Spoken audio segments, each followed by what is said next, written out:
The following is brought to you in part by a grant from the Foundation for White Wellbeing. Take a look and see what kind of stuff he has here. It's here's this. Let's see. Whoa. Okay. Nice pistol, dude. What else has he got under here?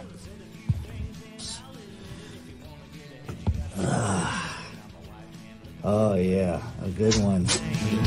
Now, forget it.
Hey kid, don't ever let them get inside your head. They'll tell you what to do in life instead of everything you know that you could get. Don't let them guide your life towards regret. I'll fight for what I love with every breath. My past is filled with things I won't forget. I use them all to push me to my best. So treat the worst of times just like a test. If only I could go back in time, I'd tell myself that everything will end up alright. Just push yourself, test yourself, figure out what you like, and find your limits, don't be rigid, always work towards a prime. Surround yourself with open minds, people can change your life. A few friends with intent can help you feel alive. Find a passion, take some action, and with a little time, just be patient, make a statement, try to enjoy your life. They'll try to kick you while you're down. They wanna rise up while you drown. They wanna fill your head with doubt. They're silently scared that you'll figure it out. I'll make it look like I'm losing, won't bother hiding my bruises. And when they finally think you're wounded, then it's your chance to be ruthless.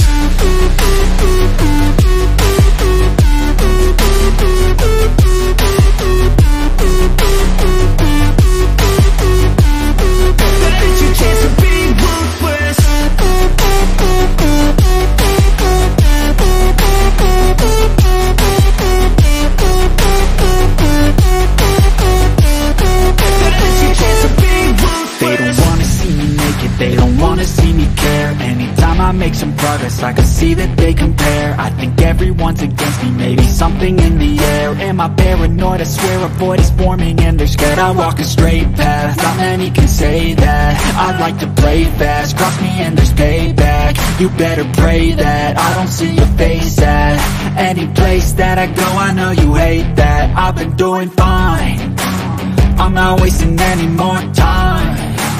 I live for the fight and the climb, and I think that the pain that's deep inside is what defines. So I won't give up, I'm gonna make it to the top. I don't care what's in my way, I swear I'm never gonna stop. I could fall flat on my face and I swear I won't get back up, cause I don't deserve a thing and the road ahead is tough. They'll try to kick you while you're down, they wanna rise up while you drown. They wanna fill your head with doubt, they're silently scared that you'll figure it out. I'll make it look like I'm losing, won't bother hiding my bruises. And when they finally think you're wounded, then it's your chance to be ruthless.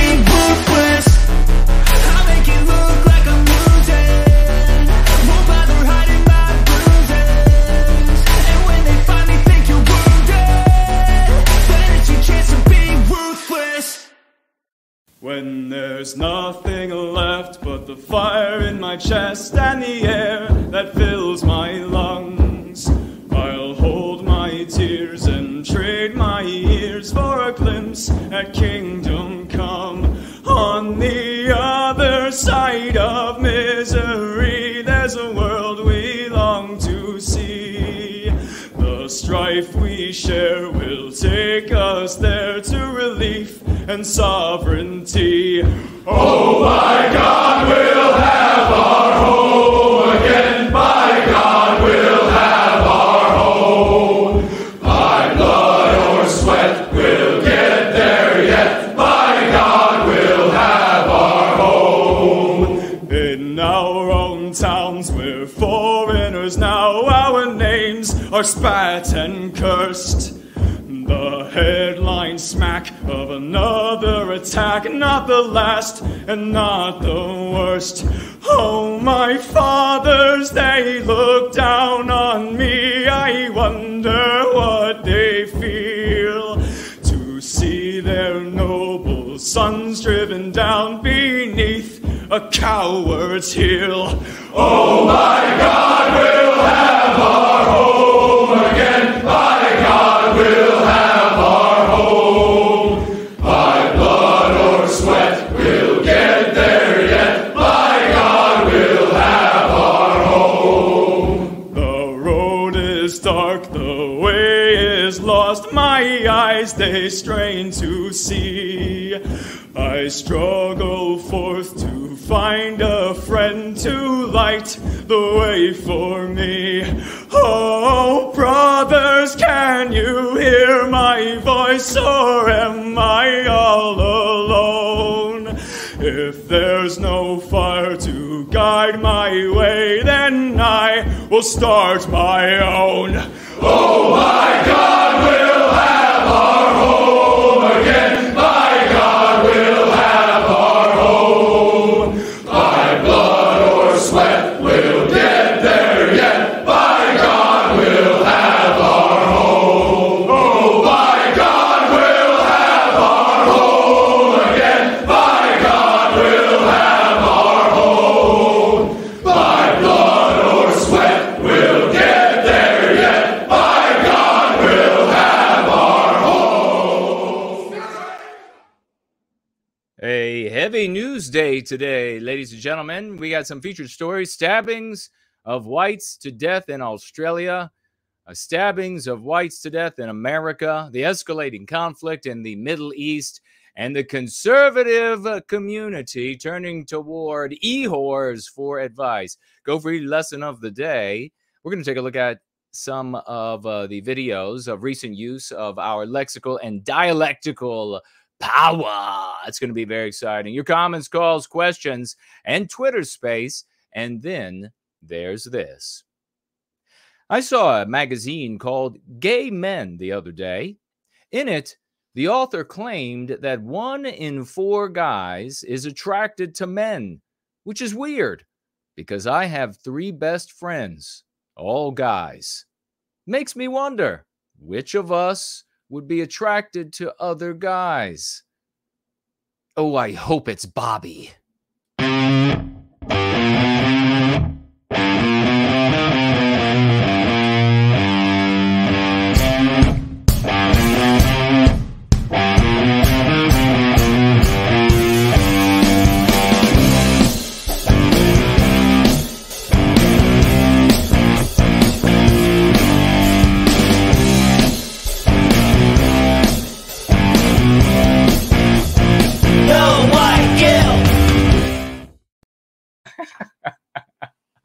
We are going free, ladies and gentlemen. It is a glorious, a literally glorious day in the once great state of Virginia. It is 5 p.m. across from Mordor on the Potomac, just about roughly this way. 7 in Sydney, 10 in London, midnight in Moscow. Careful what kind of magazines you read. Be very careful, ladies and gentlemen. And keep an eye on your friends. We hope everybody is having a glorious day. Yes, today we are not on YouTube, which means that we are also not on Entropy. But otherwise, you may financially gift over there on Odyssey, which is up and running, cash dollars or cryptocurrency. DLive in their cryptocurrency, should you like to financially gift there. You may also head on over to Cash App if you would like to financially gift there, or Subscribe Star. I will be keeping my eye open on all of those platforms. Should you otherwise like to just tag yours truly with a question, comment, or concern, make sure you tag me as No White Guilt, No White Guilt. And please, while we are getting started here today on this glorious Sunday gathering in service to white well-being, as we are wont to do every single Sunday, irrespective of the conditions, the circumstances, the challenges, whatever they may be, let everyone know that we are indeed going free today and just not on YouTube or Entropy. So please share it on your social media, on your different circles, Telegram, share it there, share it on Gab, share it on Twitter. Let folks know that this is where we are. Or if you have even seen them struggling suddenly in one of the threads under maybe the most recent YouTube stream, maybe you could tell them there, hey, not taking place here today. But otherwise, this has been just quite a couple of days for news this entire past week. A lot of things going on across the West in a great many of our countries, and things otherwise that we are embroiled in and we would rather not be embroiled in. But there are reasons for why those things are indeed the case, and we will be addressing them, and we will be speaking to your comments and concerns over the course of the gathering. I have Rumble open over here on my right, your left, and I can see the great Franklin is there. The great bio spirit of the West is there. Oh, he says, great shirt color. I appreciate it. I do. This is like the inversion, the power tie. It becomes the power shirt. I don't know if probably others have articulated it or seen it this way. When the tie is white entirely or almost, and you end up with a power shirt. Thank you very much for the comment. Slots, the great Slots is with us. Red Dog is here. Yes, please, folks. Tolkien is here. Let folks know that we are still live and we are going free and we are just on the other platforms. And this, of course, is the reason why Sloth says, I'm tagging you. And I see the tag, my brother. Thank you so much. This is the kind of thing that we have to prepare ourselves, you know, the eventuality, especially with this coming election, Donald Trump.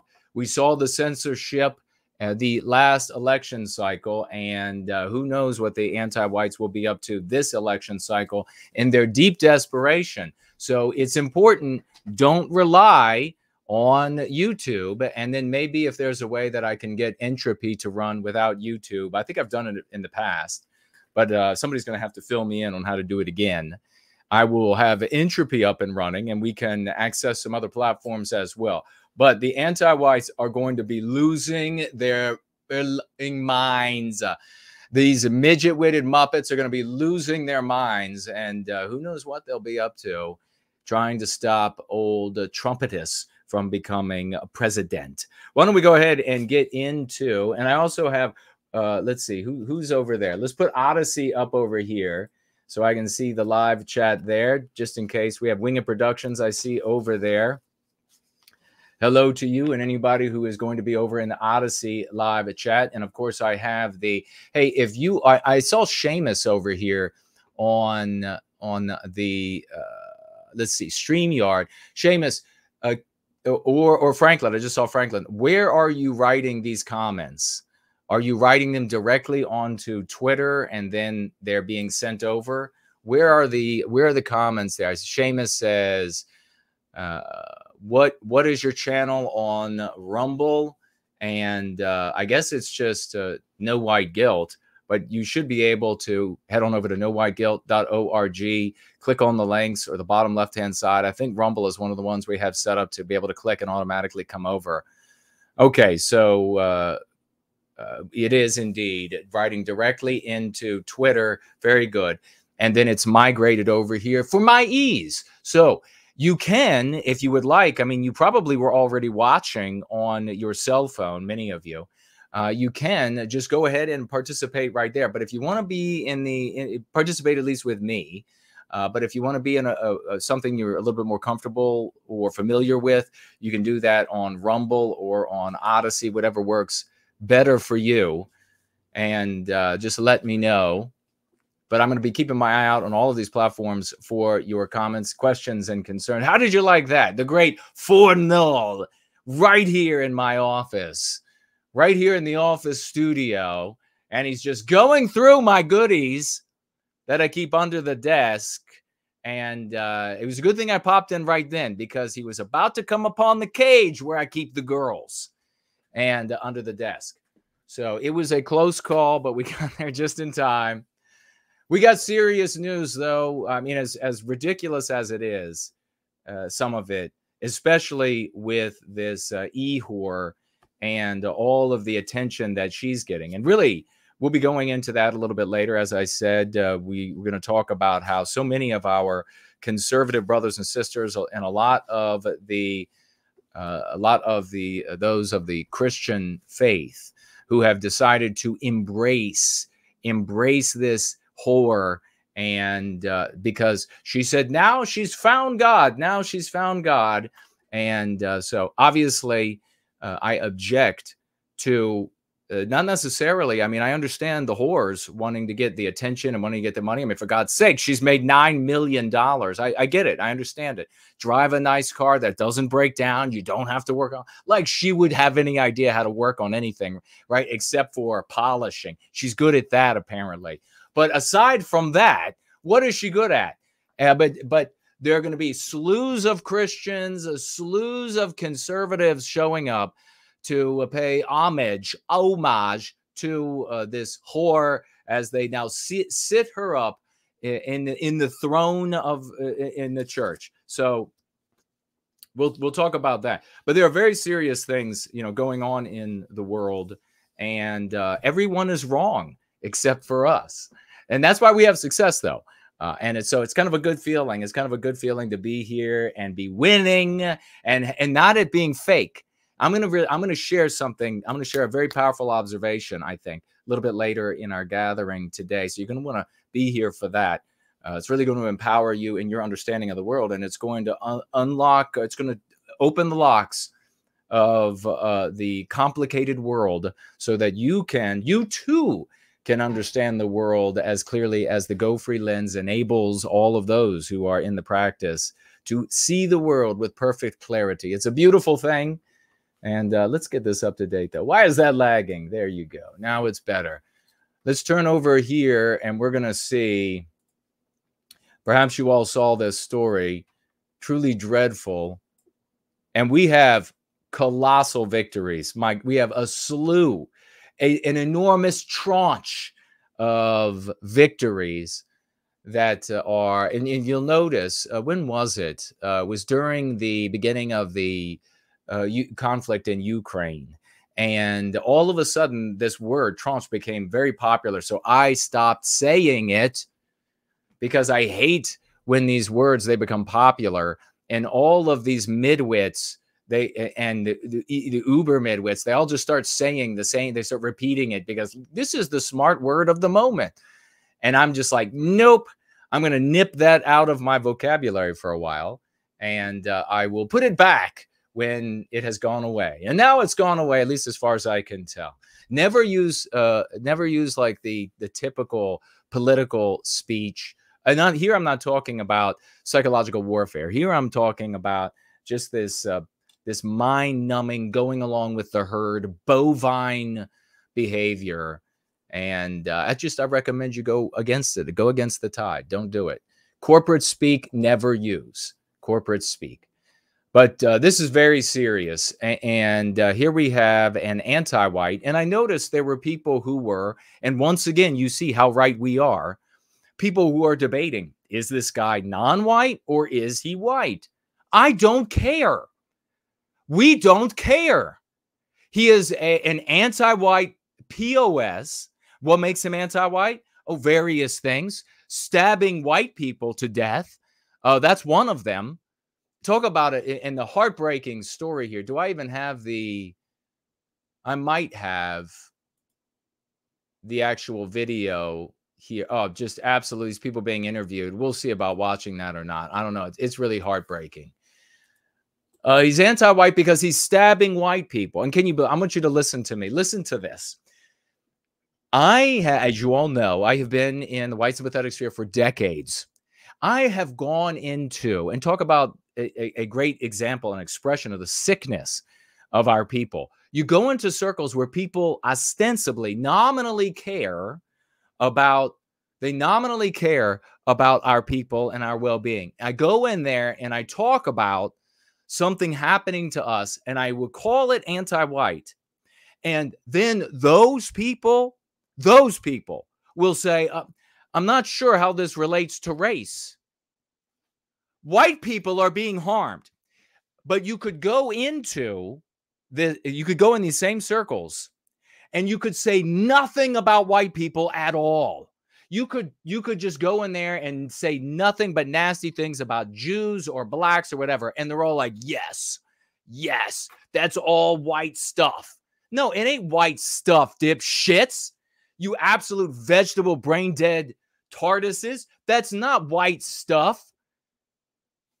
That's anti-white stuff, as a matter of fact. You've got no concern for our people getting injured and the circumstances. Like, how do we get to a place where white people are randomly stabbed in the mall? And it's both mall in Australia and mall in the United States. Two absolutely of the most heartbreaking stories if you care about our people.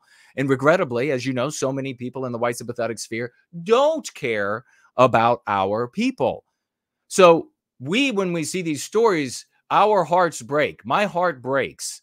I guess I feel more, and I guess the kind of people that are drawn here have more sympathy and empathy. They have more mirror neurons that function properly, unlike the tortoises out there. And when we see our brothers and sisters harmed, it hurts us. We want to put an end to it. It's not just our lives that we're trying to protect. It's the lives of our people that we're trying to protect. Here you have this anti-white. Maybe he's non-white. Maybe he's white. Maybe he's half white. I don't know. But the circumstances that led to this are anti-white. That's how we end up being able to call it an anti-white attack, an anti-white terroristic attack. A psychopath, and we don't need more evidence than this, than knowing that our norms and standards include the incarceration of psychotic people.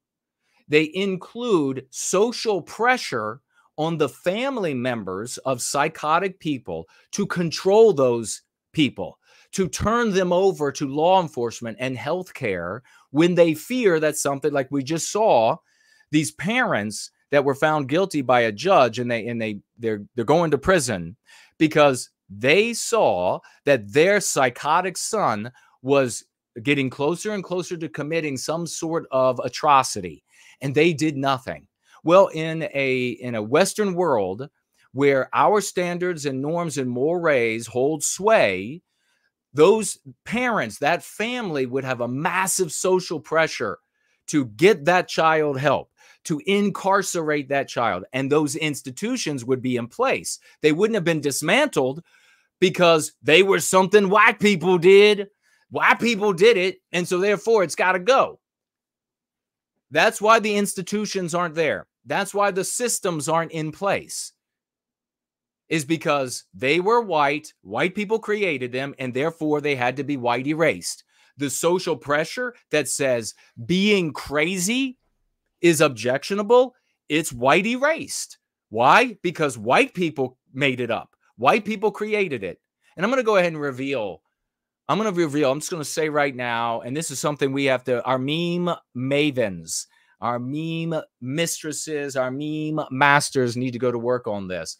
To reach our conservative brothers and sisters whom we love, the vagues out there in their hundreds of millions, to reach them with the reality that the white race, not coming together as a people, not identifying as a people, is the cause of violence in the world. And we could say in our world. It's the cause of violence in our world.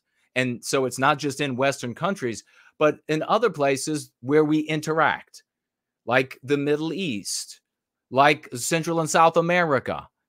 In other places where we interact and do business, it's the cause of violence. The white race not being a people, not acknowledging that we are people. Our brothers and sisters in the conservative ranks in their millions need to know this, and I will explain in full detail. So write it down, get to work on making the memes so that we can reach our brothers and sisters in our conservative circles. Their refusal to acknowledge that we are a people, them huffing and puffing and walking out of conversations every time some Jews work together, or some blacks work together, or some Hispanics work together, and then marching away saying, why does it always got to be about it? It should be just about the selfish individual. That's the cause of the violence.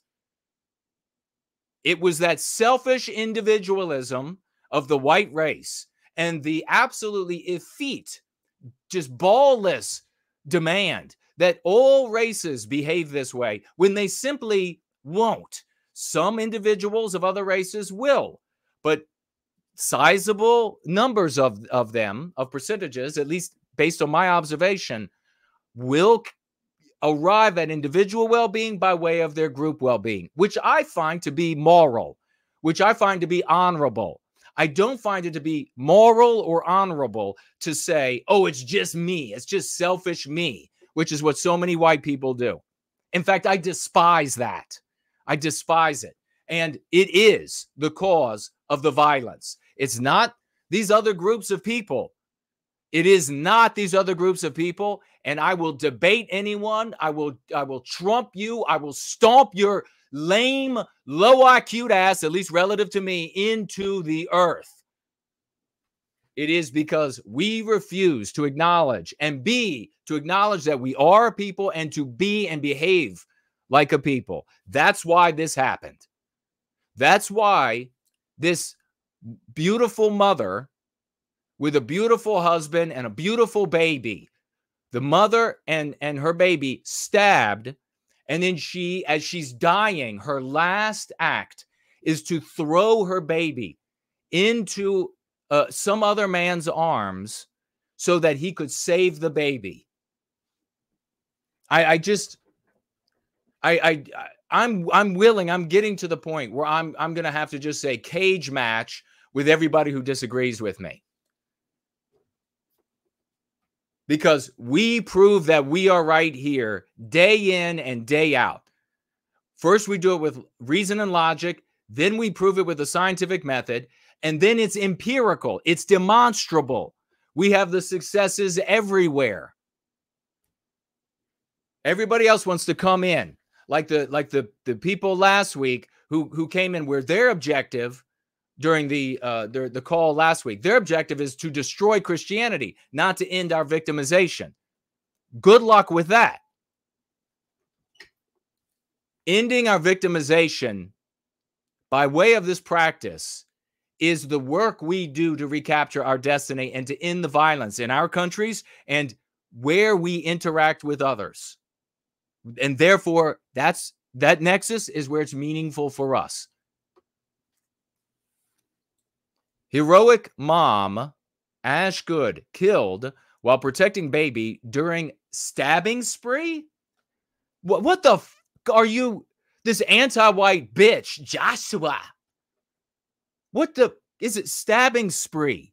I mean, that sounds like a music festival. It sounds like a punk rock band. It was anti-white terrorism. Just imagine for a moment. Oh, but Jason, how they could call it? They're not going to call it anti-white. It's just some lone guy that it's anti-white terrorism. Imagine what that would do for the white population. Well, maybe you can't. Then just listen to me. Just say, yes, sir, and do as I say. If you can't figure it out, just say, yes, sir. All of these people, also, we come across in the white sympathetic sphere, who they're all the time. They're like, no, we need a system of hierarchy, hierarchical, if that's what they want. They're all a bunch of lowbrow, numbnut, dingleberry, democracy worshiping, everybody's got an opinion losers. That's what they are. We need hierarchy. Well, I'm your superior, so shut the fuck up and do as I say. You can't imagine, probably, because you're not one of the knights of the white table. So you can't imagine what would happen in readers' minds if they heard that this was anti-white terrorism. What would they start pushing for in their millions? What would they start objecting to? How do we get? What kind of questions would they end up asking? You can't process it, but I can. And yeah, I get pissed off, and I'm going to insult you because this fucking mother was stabbed to death and had, with her last act, save my baby. So, fuck your feelings. Jason's so mean. Jason, can you believe it? He's really shouting at us. Jason's so mean. Fuck your feelings. Get the fuck out. If there ain't nobody else going to stand up for every white woman stabbed to death and throw her stabbed baby into the arms of someone else to save the baby's life, then I guess I'll do it alone.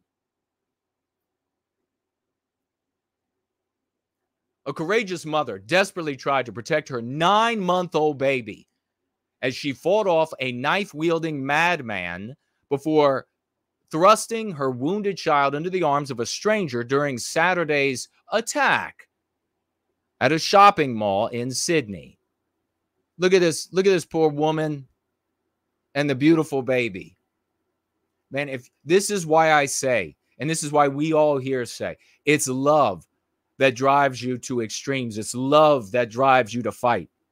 It's love that drives you to get angry, like righteous anger, real anger. Hatred is hollow and shallow. How many times do I got to offer to meet these haters out there of other races? And they don't show. How many times? Because they're cowards, because hatred is nothing. All these losers out there, they counsel, hatred's a good, they're trying to deny us hate. Yeah, you go ahead and hate, and you do nothing. You sacrifice nothing. Because it's a shallow, short-lived heat that is concerned only with yourself. Love is concerned with others. Love is what makes tears come from men's eyes when they get that drive to glory. That's love. That's not hatred. Tell me where in life. Tell me where in a white man's life, a Westman's life, where else can he look on to and experience a moment where tears stream down his face other than that love and that, which is the drive for glory, which is the defense of our people. Where else can that happen? It doesn't happen in hate. I've never been around a group of people hating on other human beings, other races, and then see tears streaming down their faces about just how much they hate. No, it's love for that. And if you're looking at this and you're thinking, well, thank God that wasn't my kid, then fuck you. If you're looking at that and saying, well, wasn't my wife, then fuck you.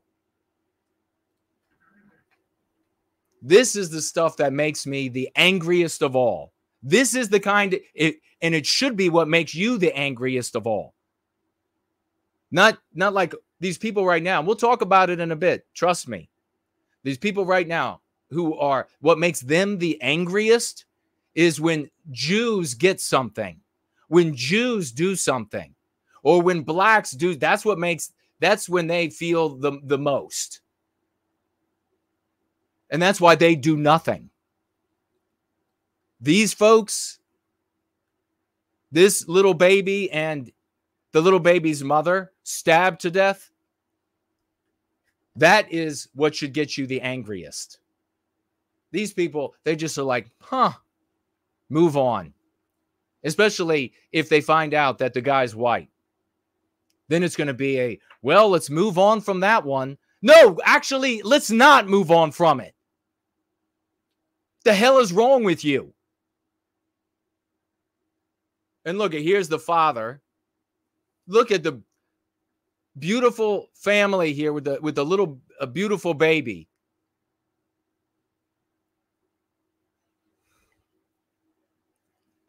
Mother identified by local media as 38-year-old Ash Good died of her wounds.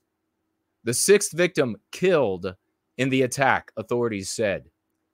The little girl identified as 9-month-old Harriet, a beautiful name too. You have all of these like trendy names now, and it's all pretty much like, well, what are the blacks naming their kids? Let's just do that. If your parents gave you one of these like trendy, low IQ'd, inner city dwelling type of names, then change it. And if you're thinking of doing that to your children, you're a fool.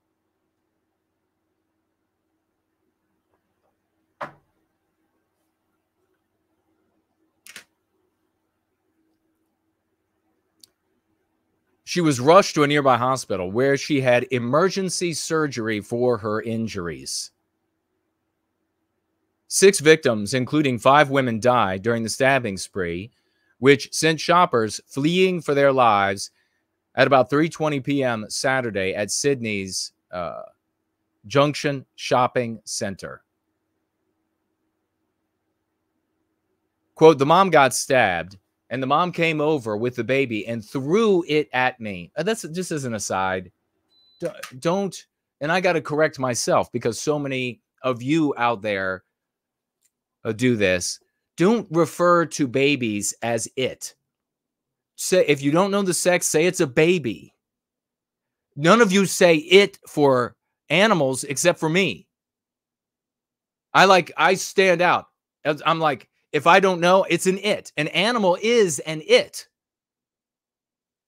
But people will go out of their way and they're like, oh, is it a little boy dog? Is it a little girl? Shut the fuck up. It's an it until you know. And these are children. They're babies. So she threw the baby at me. And I was holding the baby, one witness told 9 News Sydney. Little Harriet, who appeared, I would have. Okay, we got to also just mention, and we can't spin forever on each of these stories. I mean, I would. Especially stories like this and the next one. I would. But we also have to mention that, like, I saw this video of this monster, this anti-white terrorist, going through this meticulously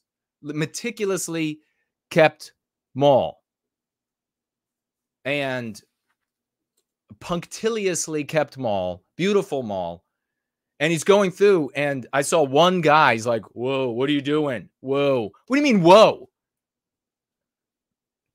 Be a man. Tackle him. Grab his arms. If you feel you're not strong enough, grab another guy. We got to go take him out. I mean, what the? Are you serious? I would have made that mother eat that knife. He would have eaten that knife. They would have shown up, authorities would have shown up on the scene, and they would have said, well, where's the knife? And I would have said, you'll find it in his gut, because I shoved it all the way down his mouth into his belly. You're going to watch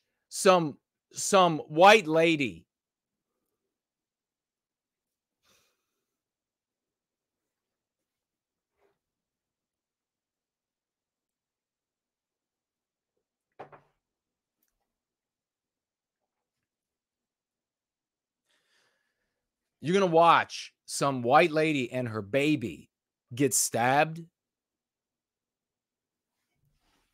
And nobody better be saying, well, if they had gun rights, there were guys around. There were guys around. What is around you in your environment? So take a moment to educate the guys. You don't have to be Chuck Norris, okay? You don't have to be able to just whoop ass like Chuck Norris. You are a body. Use your brains. There are things all around. It's a mall. There are things everywhere. He's got a knife. Take off your shirt and use your shirt to over your hand to go after the knife. Or throw your shirt at him. Pick up a chair and throw it at him. Run over to where they work on the watches and grab something long and shiny and then go introduce it to his neck. What in the hell? What is everybody running from the guy who's stabbing the mother and her baby and then 5 other people or whatever it is to death?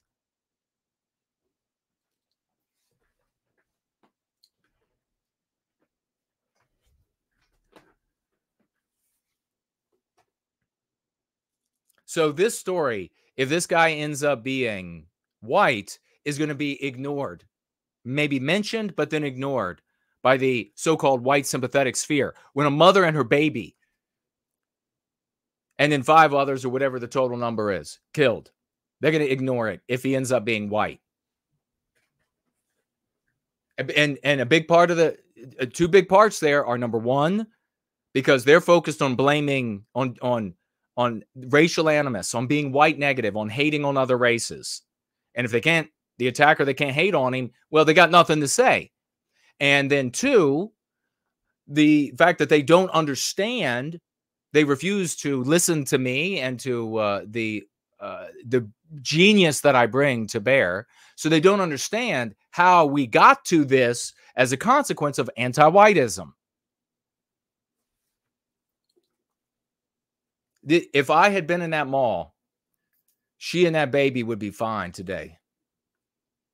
That I can tell you. If I saw that psycho, if I'd been in that mall, she and that baby would be alive today. And good Lord willing, the baby's going to live, thanks to the white man's medicine and surgical techniques. Little Harriet remains in serious condition. Could you imagine being the husband and father?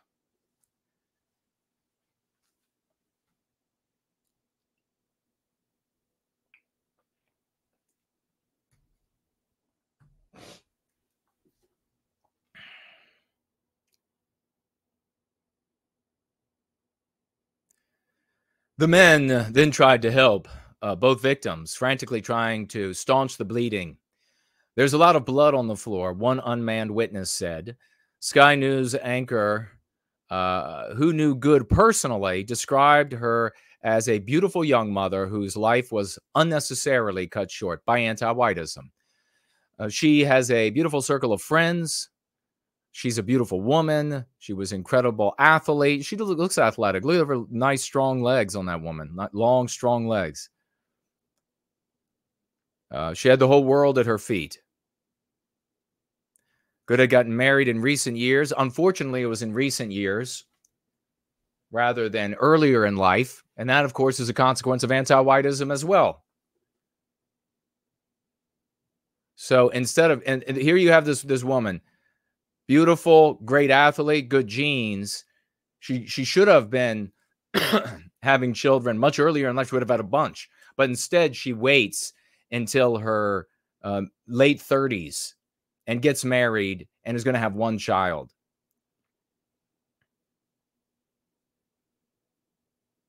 Family are on their way, rushing, she continued. So many family and friends wanted to be at the hospital this afternoon. They had to take turns going in and out of the waiting room. So there's the guy.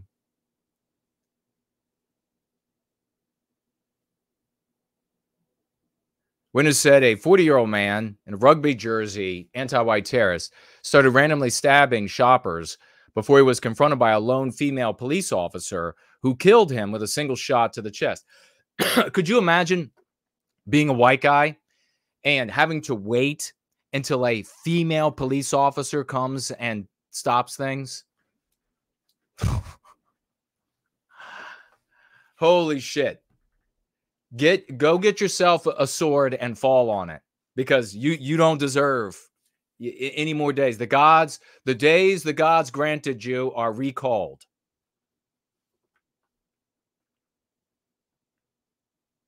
An investigation is ongoing, but the incident is not believed to be it is not believed to be terrorism related. It's absolutely terrorism related. And then of course, the typical, our hearts go out to the family. Aren't you tired of hearing that? How about we stop these things from happening?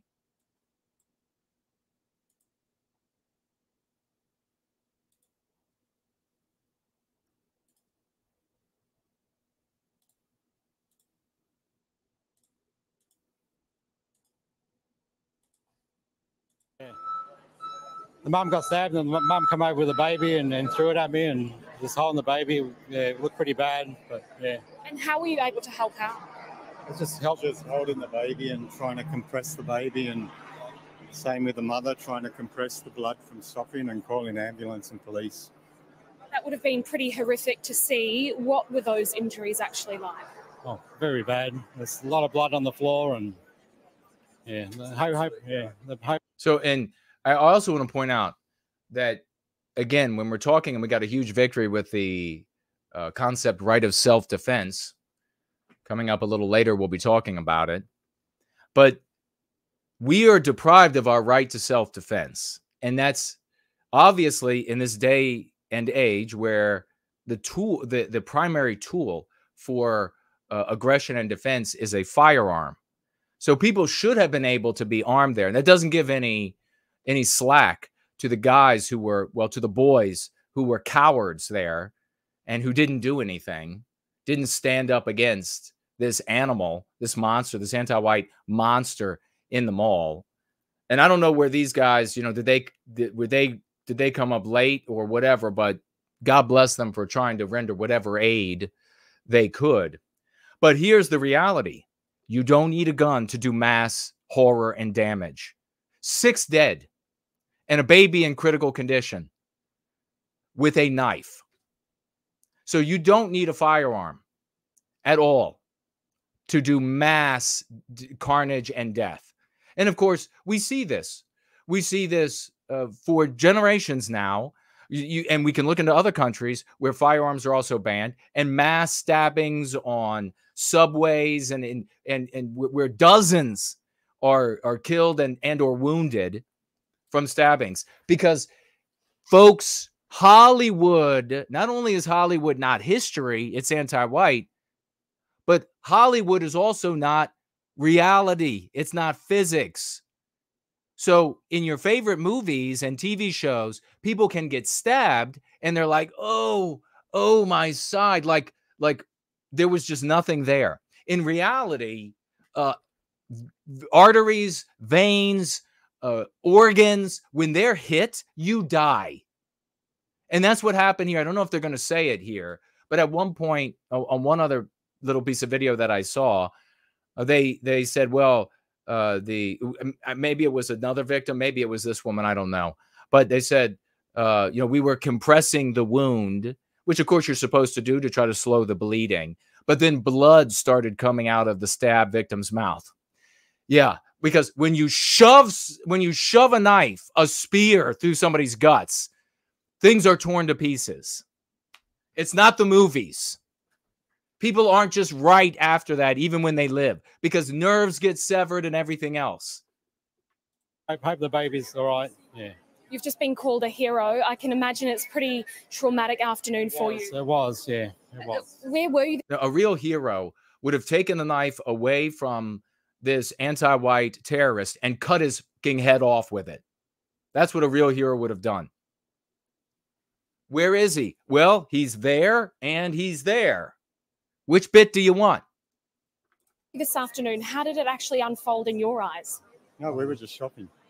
Shopping, saw the man run up to the woman with the baby, and then we were both ready to go and help out. But I just said to my brother, we got to ran in, told the guys to just lock up the doors, and then the mother came with the baby, bleeding, stabbed, and we got them into the store and just got them safe, and then rang for help. And what did you use to help stop the blood? Just from the... This is another thing, is this this cowardice and reliance on government that is engendered in Western populations as this feminine anti-whiteism takes over. You don't get, males won't behave like men as mama government takes over everything. They behave like boys. And what do you expect? What do you expect? Because mama government's going to come in and punish them if they don't behave like boys. No, there's such a joke with always like among the conservative circles, big brother. Big brother my ass. This ain't no big brother. You know, big brother, have you been a big brother? Did you have a big brother? Weren't they hard as on you? I know I was hard on my siblings. That ain't big brother. That's big sister. Sure. Just kept yelling out to get some clothes, get some shirts, and just help us to compress and stop the babies from bleeding. And what sort of condition was the actual baby? We understand it was a 9-month-old. My brother holding the baby so well and really compressing. I think the baby's fine. The mother, unfortunately, me and another lady, which were compressing, she started to have a lot of blood coming out of her mouth. There it is. Just been told that you've been helping out. Can you tell us? All right. It's not the movies. Not the movies, folks. Of course, Knights of the White Table know that. Where's that coming from?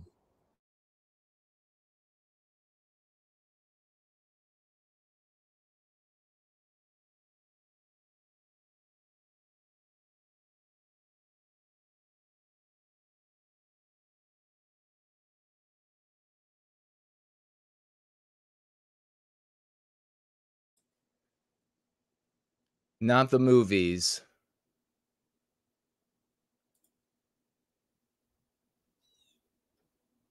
Did I just lose my news item? I may have. I'm sorry, because we can. No, I didn't. There it is.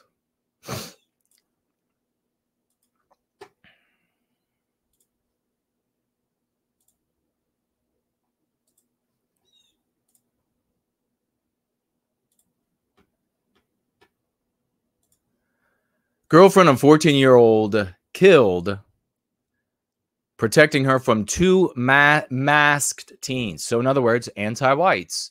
Now, this will be a story that others in the white sympathetic sphere will find interesting, because here they can demonize blacks because it was two black anti-whites, as far as I can tell, that are responsible for stabbing this 14-year-old boy who was more of a man than all the males at that Australian mall.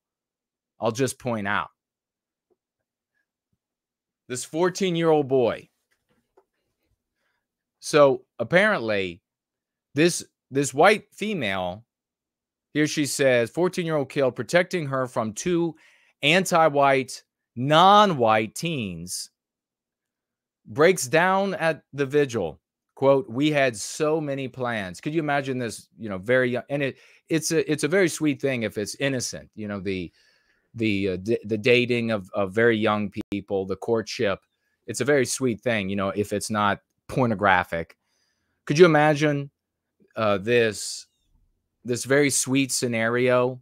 And I mean, maybe just right now, you don't have to imagine, just thinking about them in their innocence, about how much is actually ahead of them and how many other experiences of life.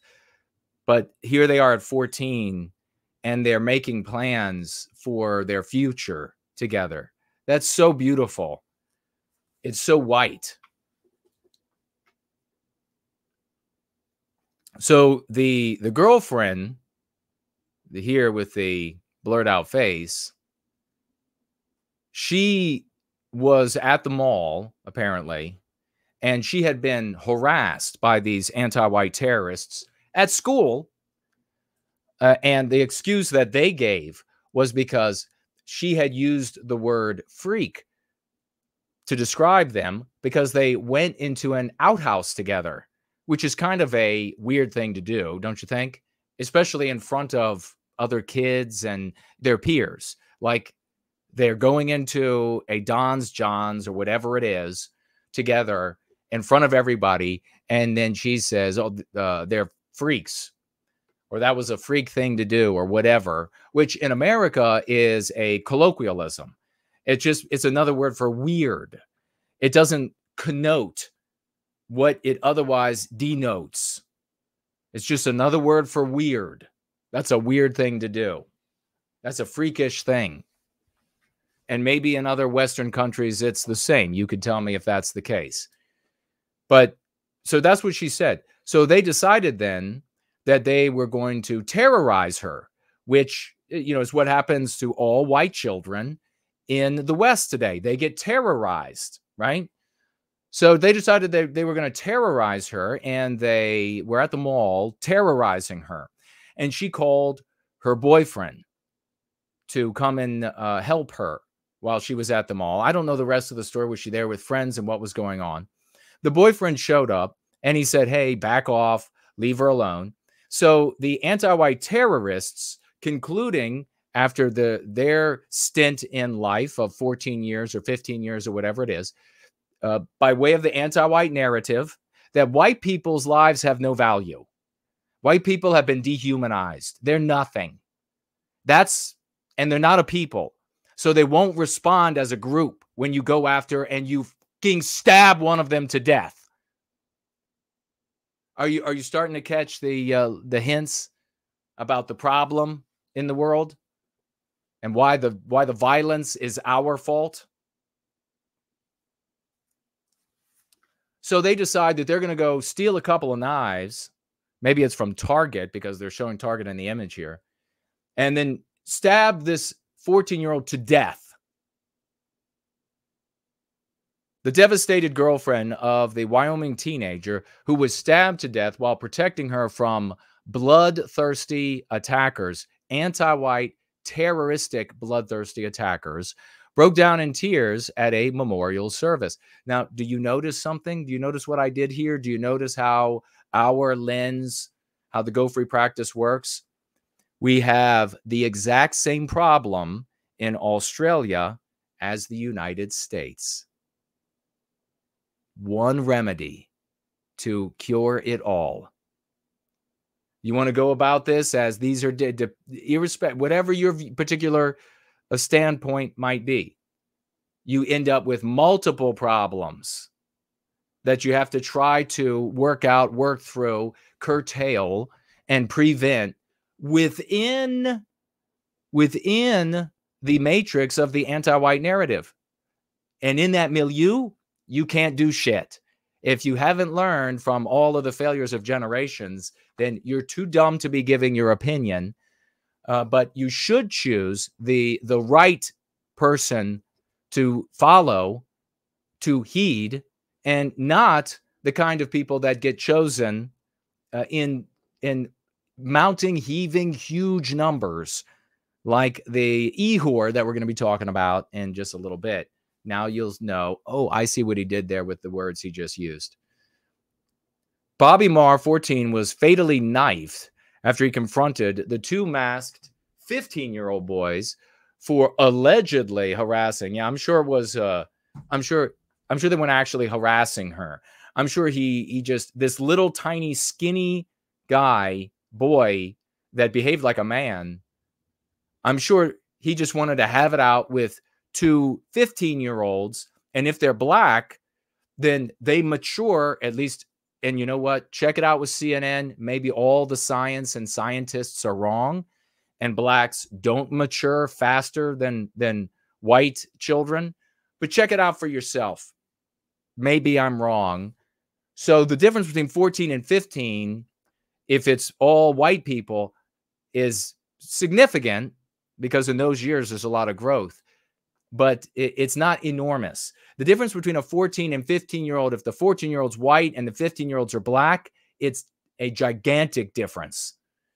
I'm sure he wanted to go up against two blacks, but I'm even more sure he would want to go up against two blacks with knives.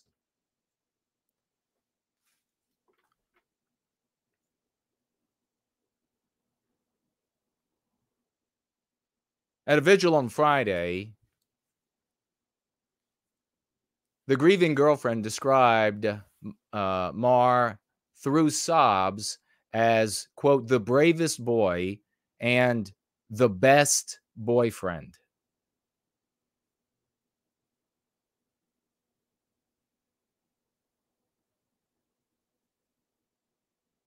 Marr had gone to the mall after his girlfriend called and said that the two alleged assailants, Dominique Harris, Jared Pluckett, were following her and a friend, according to an affidavit. So look at this. What ain't no males at that Australian mall built at least like this? I mean, what's going on? This guy weighs about 90 pounds.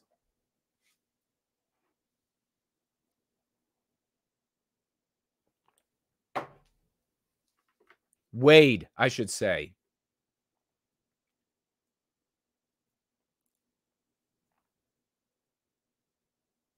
I'm sorry for everyone who had to witness that, says the girlfriend.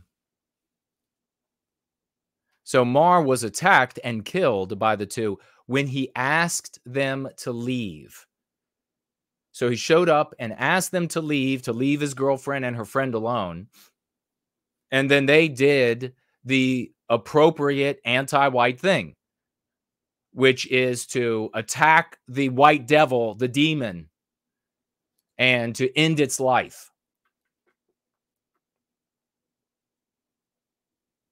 I'm going to keep, I'm going to keep at this kind of thing until there's no more breath. There's no more heartbeats in my chest. And then, if we haven't succeeded, all the white children coming up are going to despise every one of you who didn't heed what I had to say. Trust in that. They'll spit in your faces. Because this is going to be the stabbings at the malls, the running you over with their vehicles, the shooting you, the cutting your head off. That is going to be ubiquitous. That's what white children are going to be living with. It's going to be ubiquitous. And then what are you going to say? All conservative brothers and sisters out there, what are you going to say? Well, I felt that it was wrong to focus on race while they're having their heads cut off. We better like the taste of spit.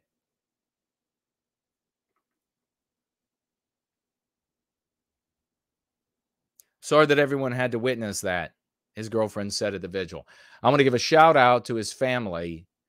So sad, too, that here we have one of our little girls, 14, little girl, 14 is still a little girl, 14, little girl using shout out, a meaningless shout out.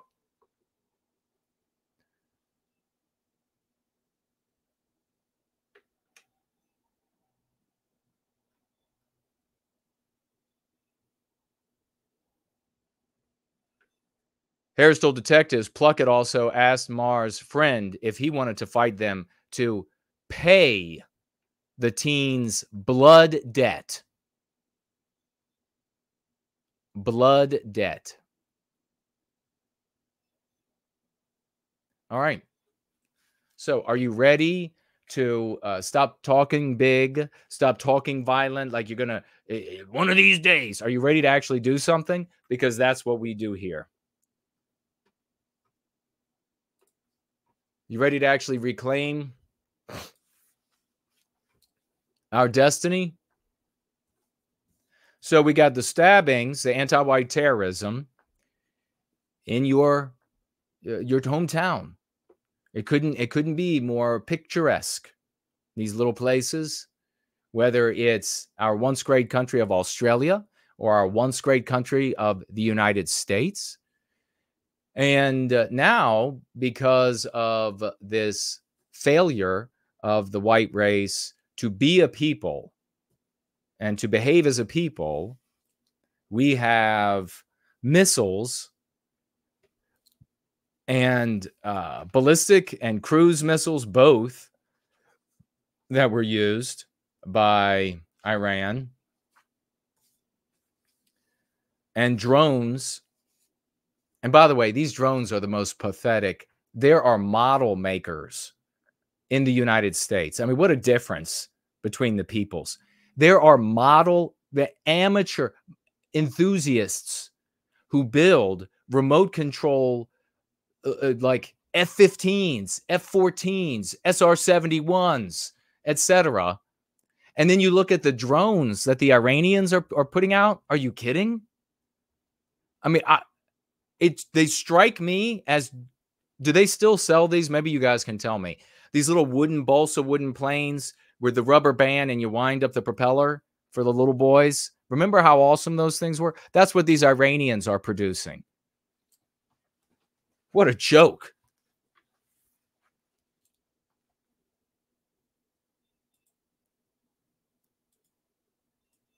So we just had Iran, launch these missiles. And what was it all about? Let me find the story. So essentially, though, I think it was on the 1st of this month, Israel attacked the consulate in Syria, the Iranian consulate in Syria, and they killed like half a dozen or so folks, and some Zahar or something like this was the guy's, Zahardi or something, commander from Iran. Which, what are you even thinking? Why would you go to Syria where Israel just kills with impunity? Why would you go there? You're barely safe in Iran. But I mean, just talk about the stupidity. So Israel attacks, well, in my opinion, because, you know, they won't get condemned for it, celebrated for it, but not condemned for it.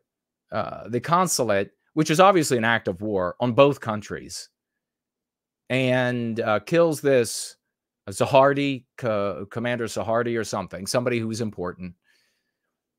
And Iran says, well, we're gonna strike back. We've had enough. We're gonna fight back. Now, what is it? And you remember when we've talked about this so many times, I've said, you know, why is Iran not going to declare war? Why aren't we going to see some? Iran would have to be forced into war They would have, and I don't mean forced as in some sort of casus belli. I mean like an invasion. They would have to be forced. And why is that? Because their leadership wants to live. And they know there'll be no living. They know they'll be dug out of a hole like Saddam Hussein if they decide to go to war with Israel. And so all of these claims that you hear from Israelis, it's just all horse shit. Oh, Iran's about to try to take over the world. I mean, and I am after watching Fox yesterday, when this all, or from point that began, and watched it yesterday, dinner time, whatever it was, I am confident now that the CIA in the United States is totally controlled by Israel. These CIA agents that are interviewed forever, since going back as far as I can remember, seeing CIA agents, retired and active, interviewed, have always been a destroy all of Israel's enemies. They have always been that way. Maybe the problem with the CIA in the United States and the swamp is the fact that the CIA is controlled by a foreign country. I have no way of knowing this for sure, but I mean, you got to put two and two together. How many CIA agents have you seen saying, Israel, this isn't good for the United States? Never. I've never seen that. Every single time they say that any attack on Israel is an attack on the United States. Well, how is our Central Intelligence Agency, how is that the conclusion of their agents? And you notice the conversation about Israel, and this is the thing that is disgusting. The conversation about Israel is never, the verbiage and the way people talk about it is never the kind of conversation that is the ally conversation. It's never the kind of conversation that, in the verbiage and the sentence constructions, that you hear associated with our ally is in danger. The verbiage is always about how Israel is America.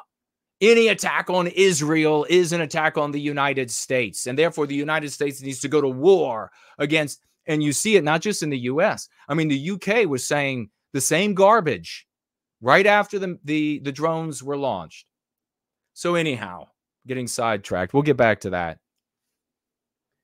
Anyhow, and I hope we've been able to bring some people around to the awareness that we're not on YouTube today.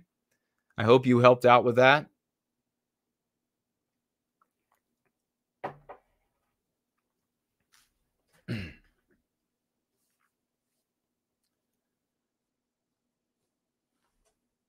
So Iran said that they were going to respond to this attack and the murder of Sahardi and the destruction of the consulate, Iranian consulate. And there was a division in Iran. There were hardliners who said, go for it. Massive attack, inflict serious damage on Israel. And then there were moderates in Iran that said, essentially just object to it publicly. So they apparently, supposedly, ostensibly, were looking from not only the outside, but also through the lens of the reportage, which is always going to serve those who are in power, the anti-whites. So in the West. So this was some sort of supposedly compromise. I'm inclined to think that there wasn't a compromise, that there wasn't a hardliners saying wipe Israel off the map. I think that is, I have no doubt that there's that sentiment. But like I said, Iran and Iran's leaders know with certainty that if they go to war with Israel, they're going to war with the United States and the UK and Germany and France and Italy and Poland, on and on and on. They know effectively they're going to war with the world if they go to war with Israel. And so they know that death is certain. They know that defeat is certain. So I don't think, I mean, maybe there's a madman here or there, but in the government, but I don't believe it's an insane asylum.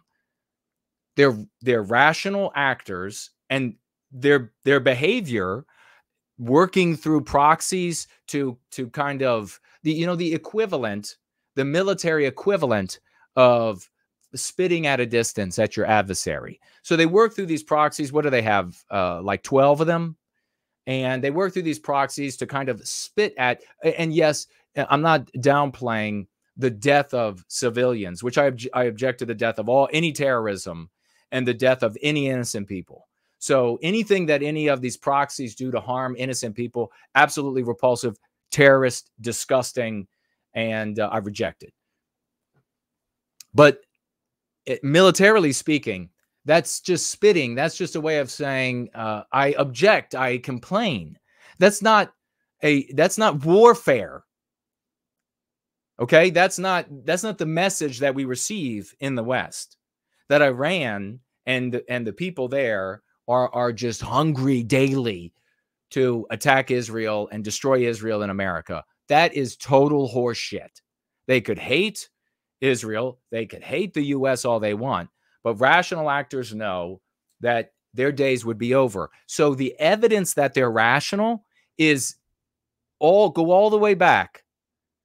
After the wars, the founding of Israel, and it was very clear to the entirety of the world that the United States was willing to make glass parking lots out of anybody who messed with the Israelis. Ever since that moment, you have the evidence that Iran is, and other Arabic countries, have rational actors at the top. They might not be the brightest people. They might have very different customs and etc. than us, but all of their actions have been the actions of rational thinkers. And there should be no conversation when anti-whites in our government, on the media, they try to tell you how irrational and bloodthirsty and hungry for war and wipe Israel out and all of that. When they try to tell you this, you should immediately think, I see they're lying because Israelis want them to lie about it. This will make Israelis happy. This will make the Israeli government happy. And not all Israelis either, obviously. But this will make them happy. And so that's why they're saying an obvious lie. How much evidence do you need? I mean, seriously, how much evidence do you need that and this, I will tell you, this attack should be the end of the conversation about whether or not Iran wants war. It's decided. Iran does not want war. It's period. So let's knock it off. All you king worshipers of Israel and Jews, shut your mouths. This is the last piece of evidence. Iran obviously does not want war. It doesn't get any clearer than what they did. Do you understand? They could not they didn't have hardliners and moderates, in my opinion. They had rational actors sit down and say, what is the most aggressive way that we can complain about this murder, about this act of war that Israel just committed, if indeed it was Israel? What is the most aggressive way? Because it just keeps getting worse and worse. On the scale of complaining, not on the scale of going to war, on the scale of complaining, what's one of the most aggressive things we can do? And they said, well, we could launch attacks from our soil. We've not done that. And so we could do that. And then they sat around and they talked about it. And then they said, well, obviously, we can't target civilians That would clearly be an act of war, so they didn't target civilians, at least according to all the reportage I'm seeing. They targeted a military base in Israel that indeed got hit by a few missiles. But so they target a military base in Israel. They said, so we won't target their citizens because we don't want war. Absolutely don't want war. Evidence of all of these years since, all the way up to this, into the conversation. Shut your mouth, everyone who worships Jews. And thinks, I guess I should add for clarity, and thinks that this is what Jews want. Because this Jew worshiping is as bad as Jew hating. So people who worship Jews are as bad as those who hate Jews. They're taking the totality of a people in which there are various opinions, animosities, etc., and they're ascribing a single, anthropomorphizing them, ascribing a single desire, a single goal, a single set of views, and then they're saying that's what has to be served. So just to be clear about that. So the Iranians sit back and they say, okay, how can we complain the loudest? So they say, we'll launch a bunch of drones first. So altogether, they sent cruise missiles, ballistic missiles, and these pathetic drones, this junk drones. And there were 300 plus of them. What did they launch first? Did they launch drones, or not drones, did they launch cruise missiles, which would be the hardest to detect and shoot down first, and from the territories nearest to Israel? No, they didn't do that. No, in fact, they telegraphed this. They made it as fucking clear as you could possibly make it. It was so clear that you were able to turn on the news. I'm serious. That you were able to turn on the news and learn that the attack is on its way from Iran.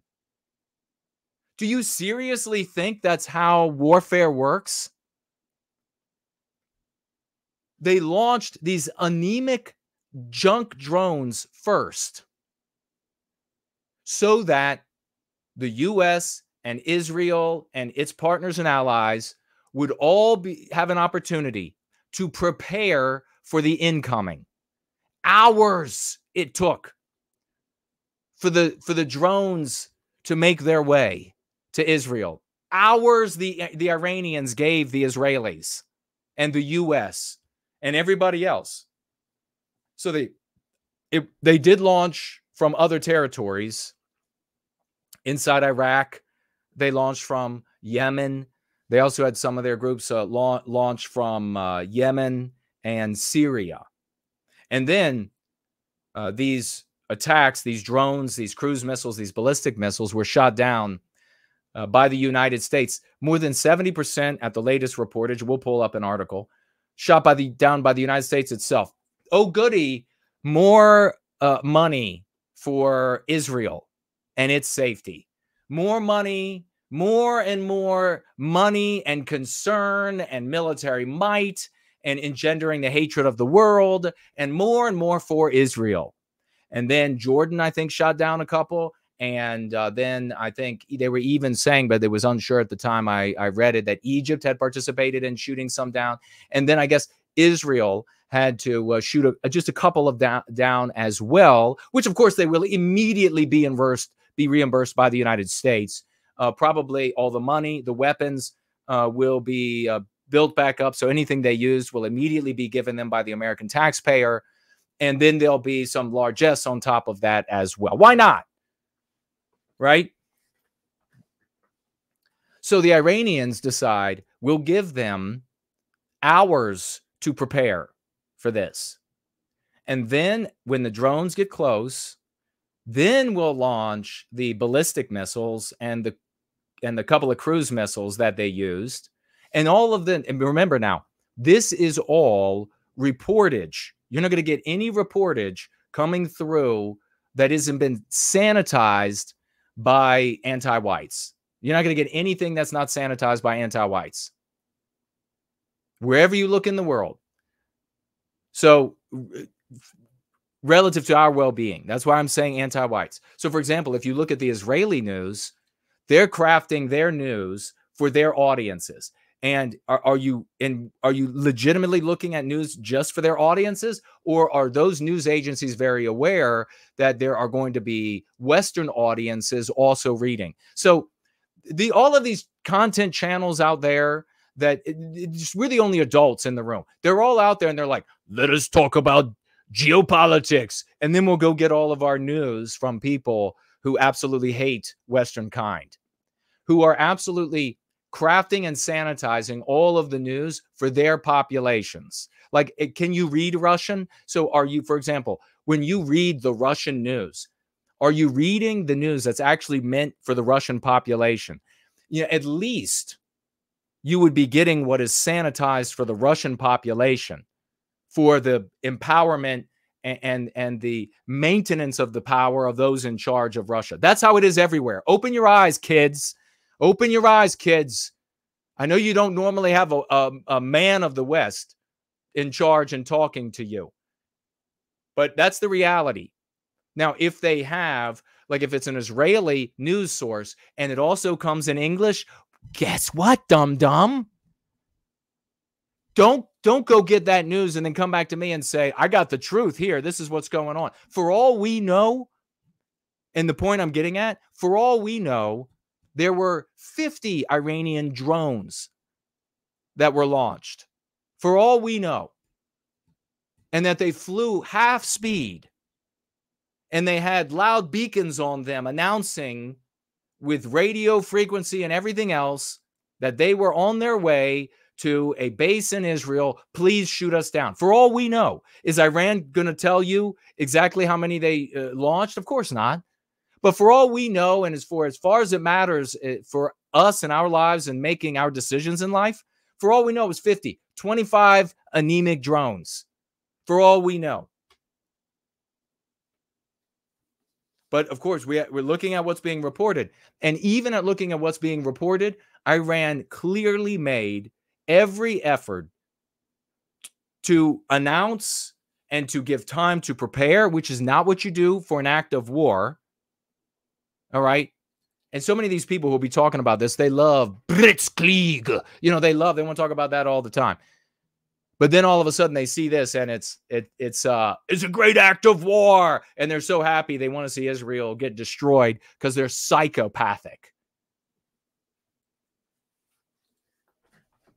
Iran did everything it could. And just so you know, the difference between ballistic and cruise missile.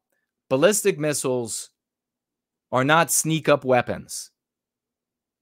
Cruise missiles are closer to a sneak up and get you weapon because they use a jet engine. They fly low and fast and they maneuver around objects to get to their destination. And they can be launched. They're smaller. They can be launched very close to their target. But even if they're a long way away, they're still low and fast, moving around obstacles. All right. Ballistic missiles, they use a rocket engine. They go up into the air and to various heights. And for some reason, they don't hit a ceiling. There doesn't seem to be a ceiling up there. They go up and then they fall back down. And I'm sure they have correction as they fall toward their target. And then they hit their target. So what we know, Iran launched anemic drones that flew like Cessnas all the way over Iraq and miles and miles. So much so that goddamn Fox News was there to say, there's an attack happening on Israel. And you're like, what? What's going on? It'll be here in 2.5 hours. Wait, what? I'm a civilian in Virginia. What are you even talking? How the attack is coming in 2 hours? This is not an attack. This is not warfare. This is a country that knows it would be obliterated and is complaining and giving you ample time to shoot down what they've sent. That is what happened. Iran does not want war with Israel, and anybody claiming that they do is wrong at best, is psychopathic, is a worshiper of Jewish people and Israel. And I find those people as contemptible as those who just hate Jews and Jewish people in general. Absolutely. Except it's the worst. What makes them worse, I think, is that they have, the ones who worship Jews have power. They're the CIA agents that were coming on Fox, making me spit my food out in disgust. Interesting. And they're talking about, they're all like, well, we're confused. Why do you think the Iranians didn't have Hezbollah attack from Lebanon? Why didn't they have Hezbollah attack? Because it's not an act of war? Because they're not actually invading Israel? Because they're just saying, stop this, please stop this. That's what they're doing. That's what Iran is doing. Then that's not to say that Iran doesn't have psychos and that they would conquer whoever they could conquer. I don't know and don't care. What I'm concerned about is my people and the recapture of our destiny and the welfare of our countries. That's what I'm concerned with. So Hezbollah didn't attack because it wasn't an invasion of Israel. All these talking heads on Fox and MSNBC, and they were all sitting around talking about, it's confusing. Do you think their conclusion was that they weren't using Hezbollah from the north because it was going to be a 1-2 punch. I mean, it's always with this mentality. It's always this mentality that Iran just wants nothing better than war with Israel and the United States. And I remember when I was in, I was actually at a job this particular time where I said to the people, if they really want war with Israel and the United States, wouldn't they just start it? Wouldn't they just launch the war? But what is all this bullshit? Open your eyes. Absolute tardises. Open your eyes. If they want war with Israel, they would just attack. They wouldn't be doing all of this little spitting at Israel. A little terrorist attack here, a little terrorist attack there. If they wanted war, they would just, what do countries do when they want war? They invade. They attack. They create, and the U.S. has done it sometimes. The countries will create a cause, casus belli, a cause for war, and it could be a false flag. Then they attack. Here's our reason, attack. So, the United States shot down, with our dollars, last I read, more than 70% of the incoming weapons, since there were various types. And Israel immediately took a vote in their government to give the decision for what Israel will do in response to 3 people: the prime minister and the minister of defense, and then another cabinet member. And now these 3 are going to decide what Israel will do in response. And I think the Biden White House said, don't do anything. You knock down all of the attacks. A few landed at a military base. And initially, there were no reports, which I was kind of surprised, about injuries, because we're talking about Israel here. So, I mean, how is it that like 45 million weren't killed when these couple of missiles, I don't know which ones made it through, but how is it that 45 million weren't killed in Israel? I'm pretty surprised. Maybe that'll be in the history books the grandchildren end up reading. But nevertheless, these three are now tasked with deciding what Israel will do in response. And guess what? Iran is not going to start war. Iran will only fight a war with the world, because remember, a war with Israel is a war with the U.S., and a war with the U.S. is a war with all of its satellite states. I mean, and really that's how we should talk about it now, because it's all under the control of anti-whiteism, and the United States is the superpower. So it's like the UK, satellite country of the United States, France, satellite country of the United States, Sweden, satellite of the United States. Anybody the United States said go fight, they would have to fight. So a war with Israel is a war with the United States, is a war with the world. And the only way Iran is going to do that is if it is literally invaded. It would have to be invaded. And guess what? You'll never know. Building 7, you'll never know. You'll never know the truth. You know, if suddenly Iran is launching shit tons of missiles, like all of its stock at Israel, you won't know that there was a sea invasion. You won't know, because they won't tell you.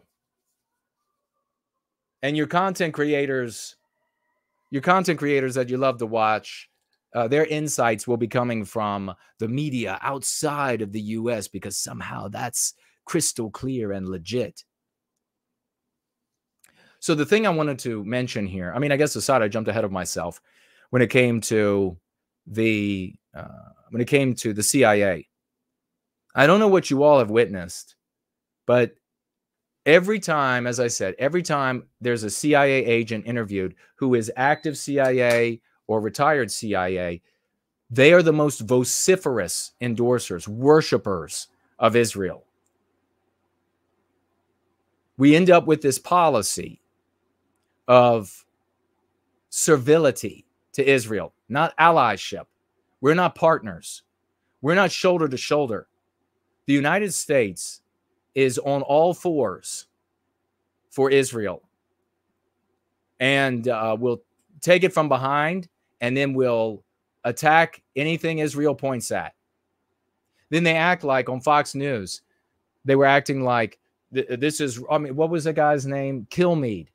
He is a real piece of work, I must say, because he said it was wrong for the United States to tell Israel, the Biden White House, to tell Israel, don't do anything back. You had a victory by shooting down almost every single missile. You've demonstrated your superiority over their weaponry. That's your victory. You don't have to do anything. And Kilmeade jumps in and says, how dare they tell Israel that she can't defend herself? Fuck you, Brian.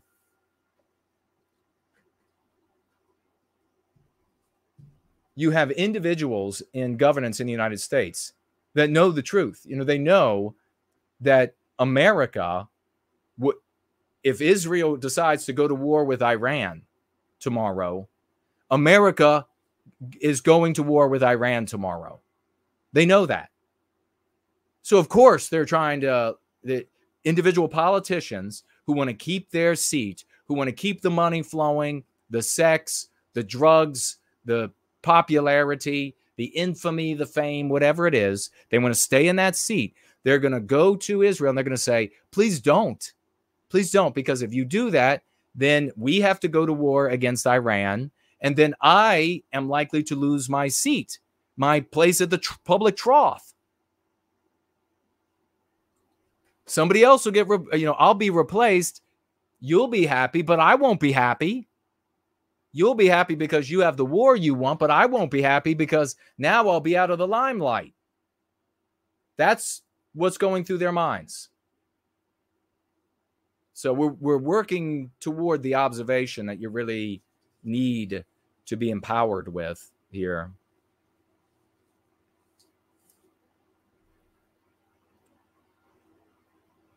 But these worshipers of Israel in the CIA, which is entirely, I just, as I said earlier, Israeli territory. And what a surprise that we have the kind of problems we have when the most powerful and the most secret agency in the United States is such a vociferous and psychotic worshiper of Israel and Israelis. Just listen to what they have to say. You just go ahead and look it up. There was a woman on active duty CIA on Fox last night, and I think it was Trace was interviewing her, and he was it Trace? Maybe it was. Anyhow, he was saying, was this a real attack? I mean, how is it an attack when you launch these drones? He was really questioning the narrative of like another Pearl Harbor on Israel.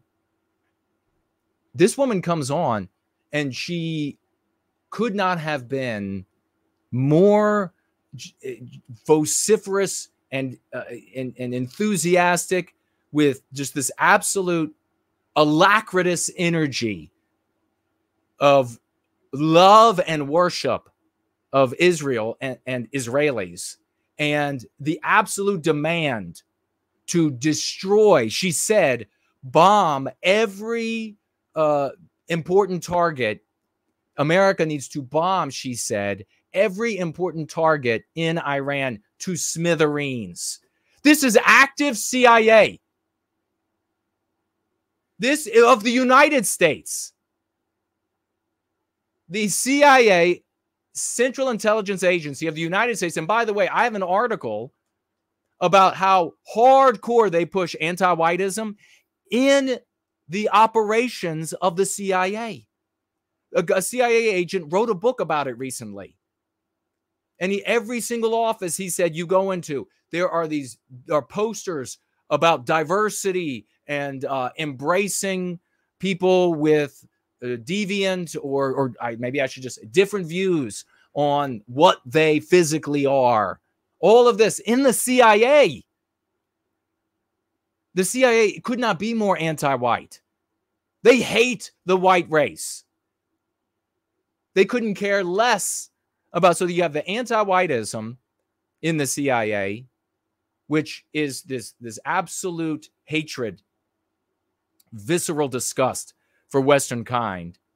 And simultaneously, they have this abject worshipfulness, this like conservative American-minded worshipfulness of Israel and Israelis.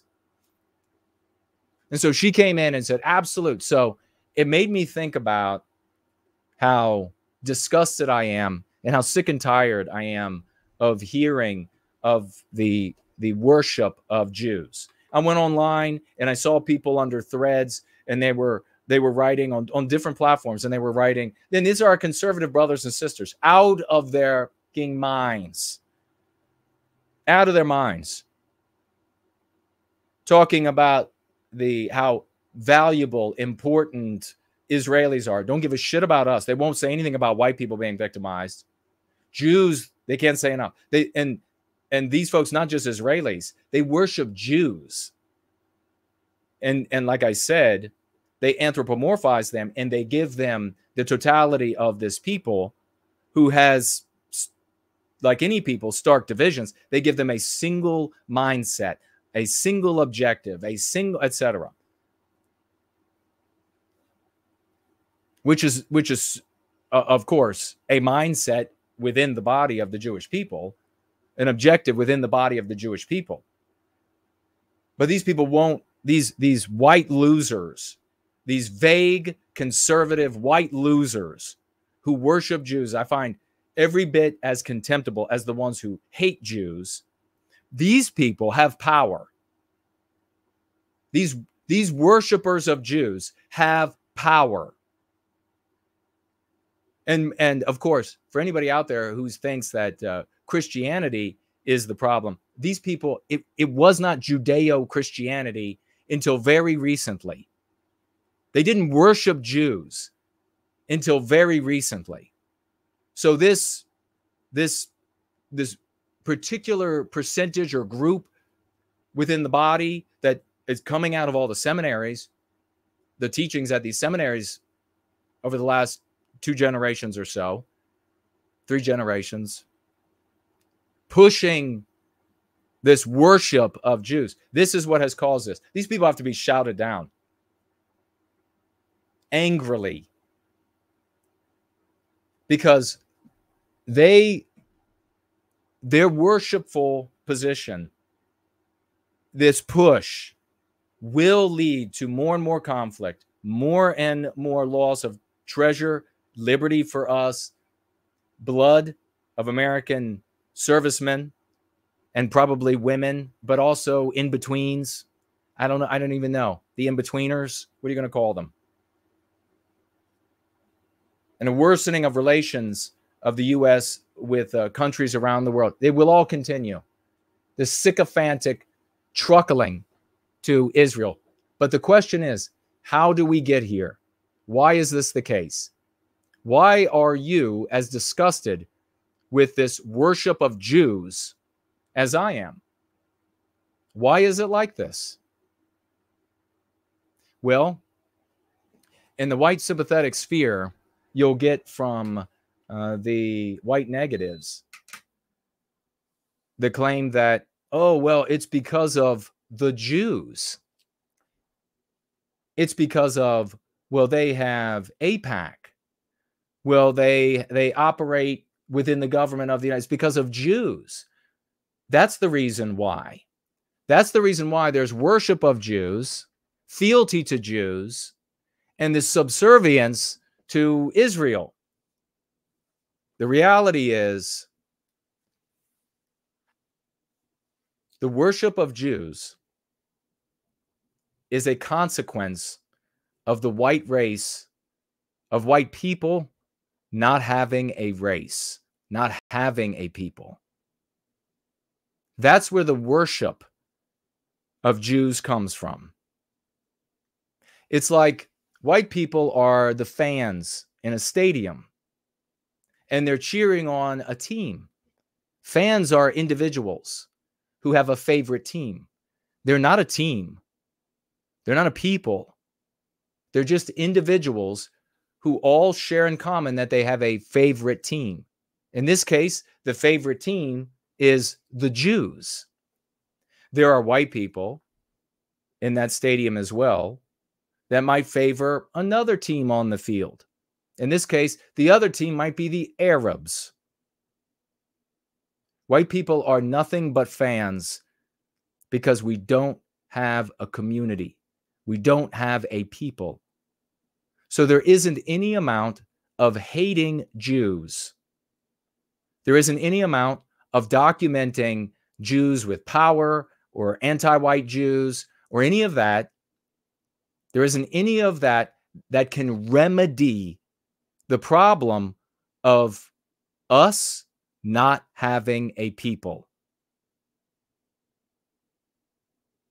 The remedy to people worshiping Jews and serving Israel's needs is for the white race to become a people again.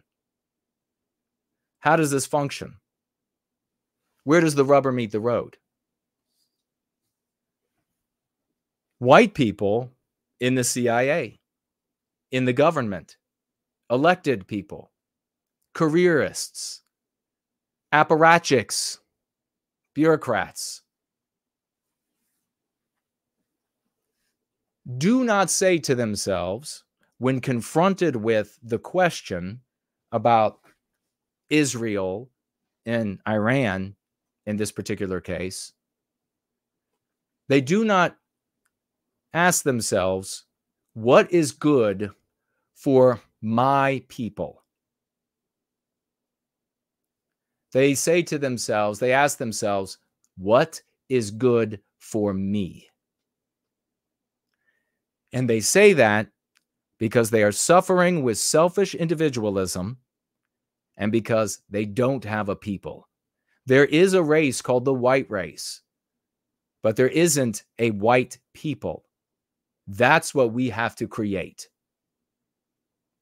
So this misnomer of having a people by just referencing the white race, or even referencing the nationalism that of a country we've created. It's all a misunderstanding, a misnomer. Those are misnomers. There isn't a people there. There's just a race. When it comes to nationalism, even ethno-nationalism, it's just people in a country. That's all it is. Individuals in a country. They share a race. They share the kind of food maybe they like in the morning or the flag they like to put out, but they're not a people. What makes a people is individual well-being by way of group well-being. That's what makes a people. And until we create that in the body of Western kind, this will continue. There's no amount of hating Jewish people for the way they were born as Jews that is going to get rid of the people who worship Jews, or is going to end that that psychosis of worshiping Jews. There's no amount of slandering Jews. There's no amount. Let me try to make it a little clearer for the real dummies out there. There's no amount of graphs of Jewish names and groups that they run, control, operate, take part in that are responsible for objectionable things. There's no amount of that information that is going to create a people out of the white race.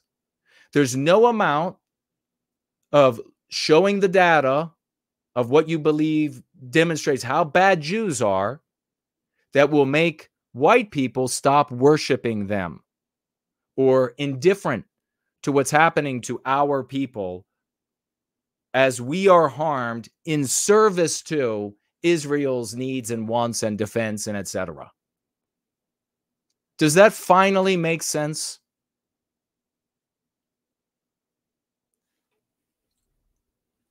I've had so many arguments with people in the white sympathetic sphere over the years. When I ask this question, when I've posed this question to them about why does the United States serve Israel endlessly? Why is it every time something happens in the Middle East or with regard to Israel, you get more unanimity from the parties in the Western countries than you see any other time? You can have the China literally pushing sear switches, which make handguns fully automatic on the black market for the criminals, anti-whiteism, and fentanyl, which is clearly an act of war on the United States. And the parties are indifferent. They don't care. But something happened with Israel, even threatening words to Israel by another country, and both parties and the CIA and the military and everybody, police officers, they all stand up and they're like, we are absolutely behind. You're not behind Israel at all. They're in front of them to use their bodies as bullet catchers. I like to say that about Marines, bullet catchers. White people say to themselves,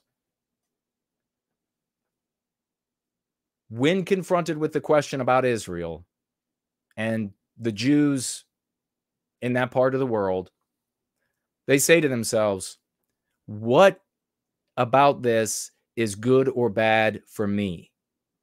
What is the right team to support that will benefit me? What is the right team to support that will get me bonused, promoted at work? What is the right team to support that will get me attracted, that will get the people I'm attracted to be attracted to me? What is the right team I can support that will benefit me as a selfish individual.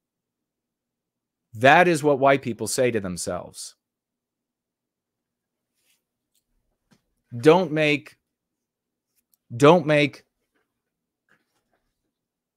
my work and these insights, don't make it the thing of history books in China when they say, or where they would say, the white race had one final chance. And here were the people, and they ignored it. He's obviously right.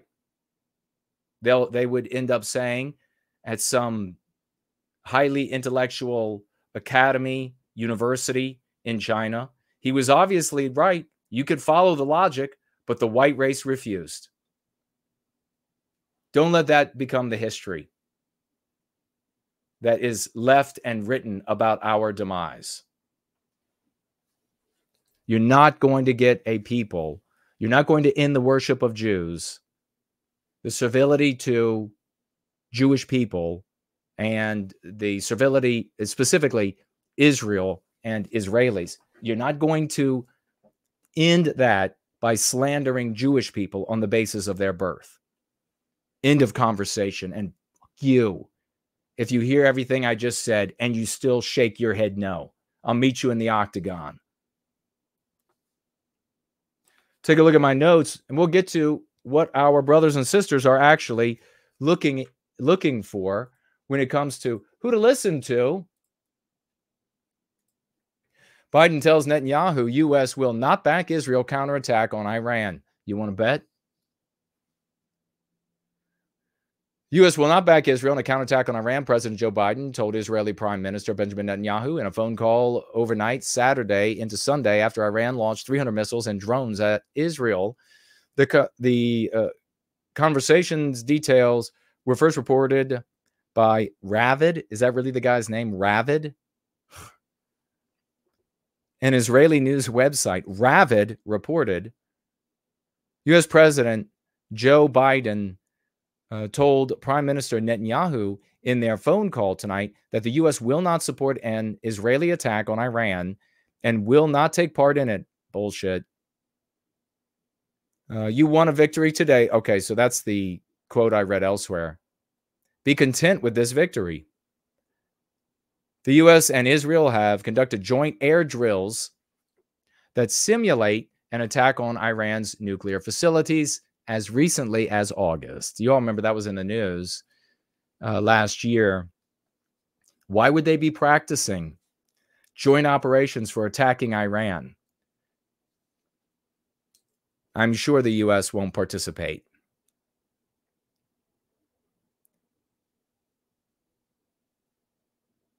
Okay, so there you have it.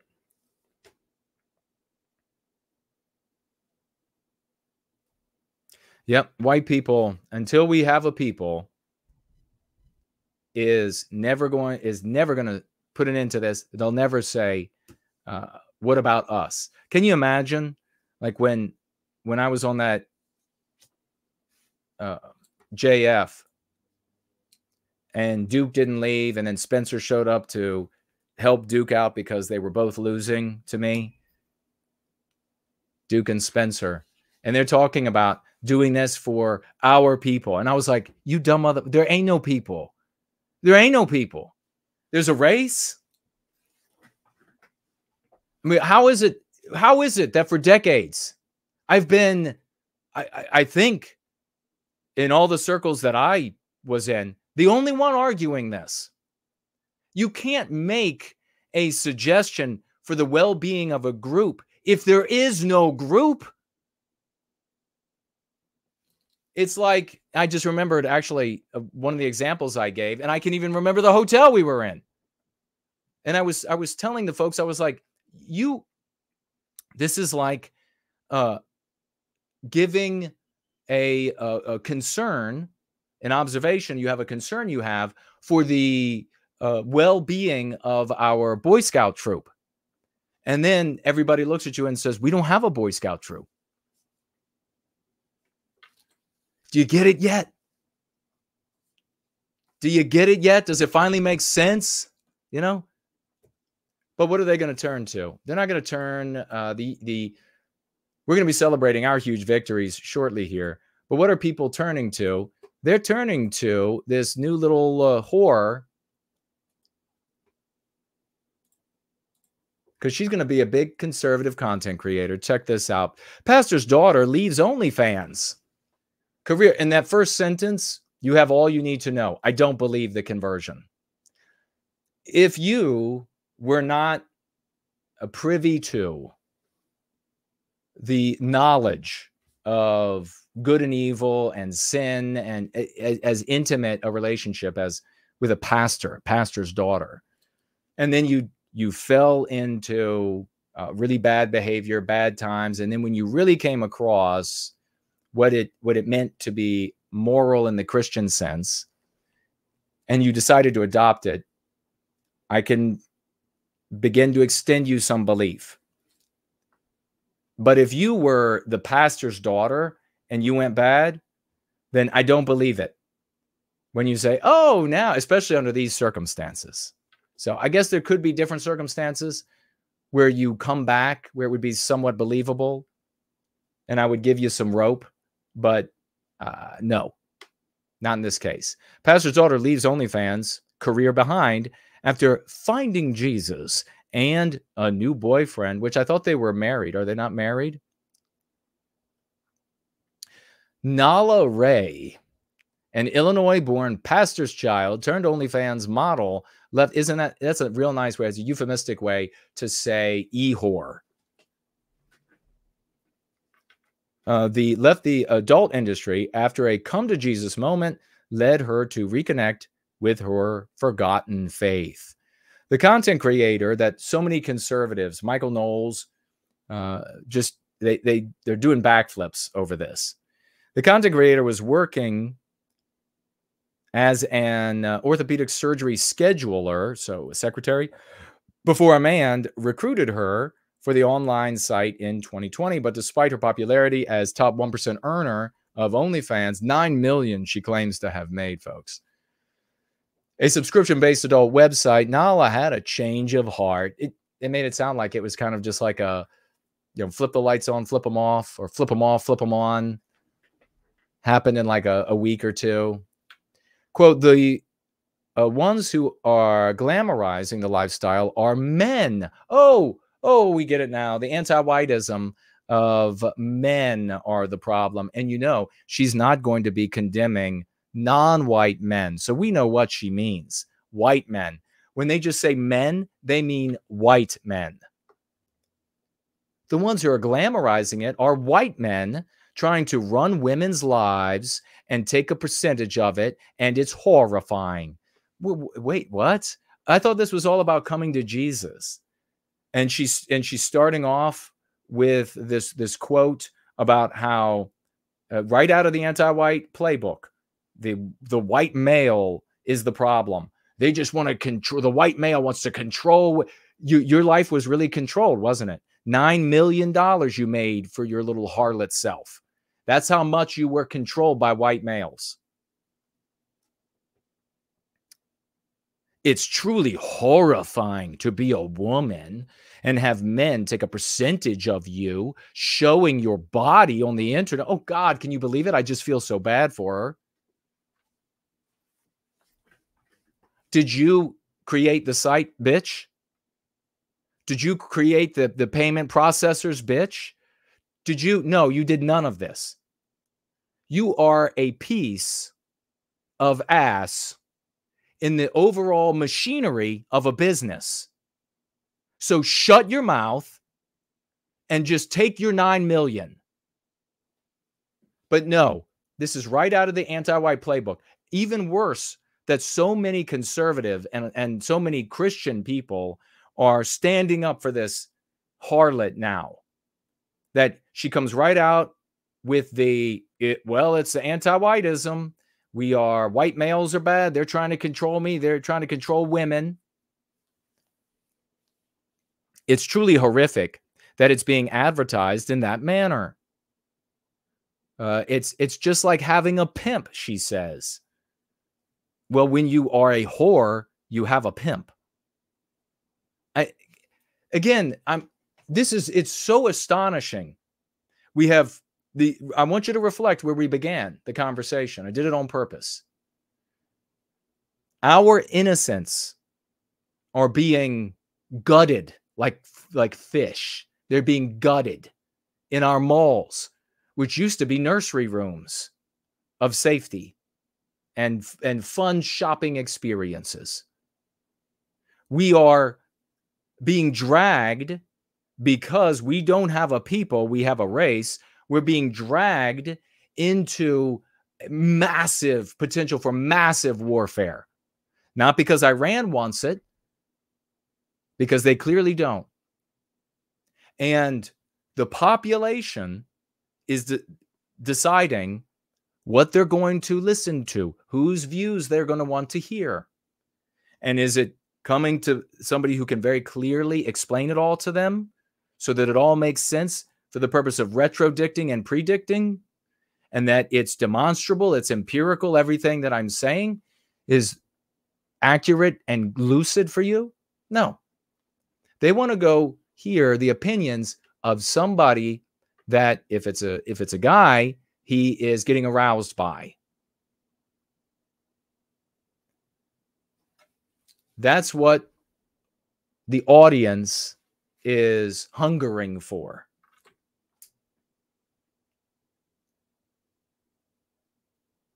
Upholding the anti-white narrative is truly horrific. Makes me want to fight all the more to help women understand that this is not where you want to go, the influencer said. So there she is. There's your new. She's decided she's going to be a conservative Christian content influencer now. And bet all the money that I'll ever have. Not going to be much. Because the audience wants her, not me. Your basic bitch out there audience. That she's going to have a colossal audience overnight. I mean, you can't even, it's so dilettantish, we can't even say dilettante. She's going to be a sciolist. She's going to be a pretender to knowledge that she doesn't have. There are going to be other people who will give her, there are going to be white guys who will show up and will give her, conservative guys who will give her points that she will then repeat. And then they'll feel good about themselves for doing that. She cited that her perspective continued to shift after being baptized. I can't even tell you how much my life has changed since then. Everything in my life just kind of come to this room where I can now observe it and then be like, okay, so I just can't wait to listen to what she has to say, folks. So I don't really want to do this anymore. I know that maybe she will do that face that she does when she's doing her conservative takes on things. I knew that this isn't what God wanted me to do with my life, she said. All right. Well, there you can see her actual asset, not between her ears. So let me there are so many points here. I'm running out of time for this part of the gathering, at least. So let me get to a few of these just like off the top of my head. Now, we've been talking about the audience. That's a big problem. That's a big factor in this. What white people, our race, what they want to go imbibe, what they want to go consume. They are at fault for where we are today. Because they keep consuming things that are unproductive, things that are deleterious, harmful, things that keep us mired in selfish individualism. So they're going to go to this thing and they're going to celebrate.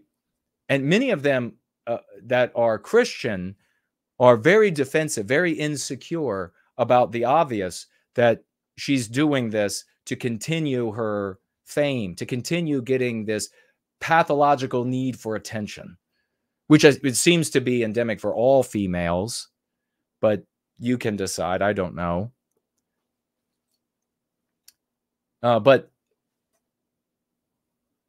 their need to come to this and consume this material where she's going to be articulating opinions that are within the anti-white narrative and therefore continue to be damaging. But you can't challenge her on her conversion, because then for this percentage of Christians, that's to say that Jesus doesn't have the power to convert her. And that's horseshit. Because Jesus is not the one doing the converting. Jesus is not the one, God is not the one making a person decide whether or not, if that were the case, then there would be no freedom of choice. And if there's no freedom of choice, there can't be freedom to not sin. So I know that's at variance with certain Christians that believe that all that has been done and all of this. It's obviously can't be the case. So go ahead and turn off now and leave if that's your position. So I know they get insecure about whether or not God, but this is a decision by this Ehor. So we'll take a step back from the audience and talk about, why is this Ehor leaving $9 million behind after 4 years of work? And you hardly can call it work, can you? Why is she suddenly deciding she's going to become an influencer? Well, I would submit there are various motivations. There are probably one that is one or two that are more meaningful for her, and she'll probably never reveal. But I would submit that she's getting into her late 20s now, so she has found the wall. And it's getting harder to stay in shape for her. And her appearance, the elasticity of the collagen and the skin and the joints, the hair, is starting to lose pace with the younger women. And so she can see the writing on the wall, literally, as she hits it. Probably also as part of hitting the wall, she has a diminishing sex drive. Now, I know that there can be exceptions to this rule, but pretty much every guy knows, we talk about, that the older the gal is, the less interest she has. The far less adventurous she is. The younger, the more sexual interest, the more adventurous. So she probably had a wild sex drive, and I think she claimed to have a wild sex drive. And it's probably beginning to slow down. Now, if her sex drive is beginning to diminish and she is beginning to lose pace with the younger girls, as far as that really fit young look that you see on younger women, that combined with contempt for her audience, she obviously will have contempt for people who will give her massive sums of money to take her clothes off and do sexual things for them to pleasure themselves to. She's not going to think highly of them. And so over time, the contempt will grow for them. Diminishing interest in doing those things, sexual things, and growing contempt for having to do those things for people that she is now many levels above economically, with $9 million and all these nice things that she's able to buy with it. And she says she made $9 million. That's just the money. We don't know about gifts and things like how many cars was she purchased? How many trips was she purchased by these guys? We heard last year and a half ago, from some of the pimps who run these entities that guys will sign over their homes occasionally to these females. They'll just give them a house. And why is it? Well, we could talk about that as well. It's the exact same reason that is going to motivate these guys. And don't think that these are just, the people on the Onlyfans, watching the Onlyfans, that these are just like unproductive degenerates.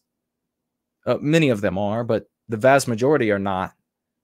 There are going to be a lot of normal people who will go to this female now to get her insights on politics and news and religion, the same way they went to her to get at her assets.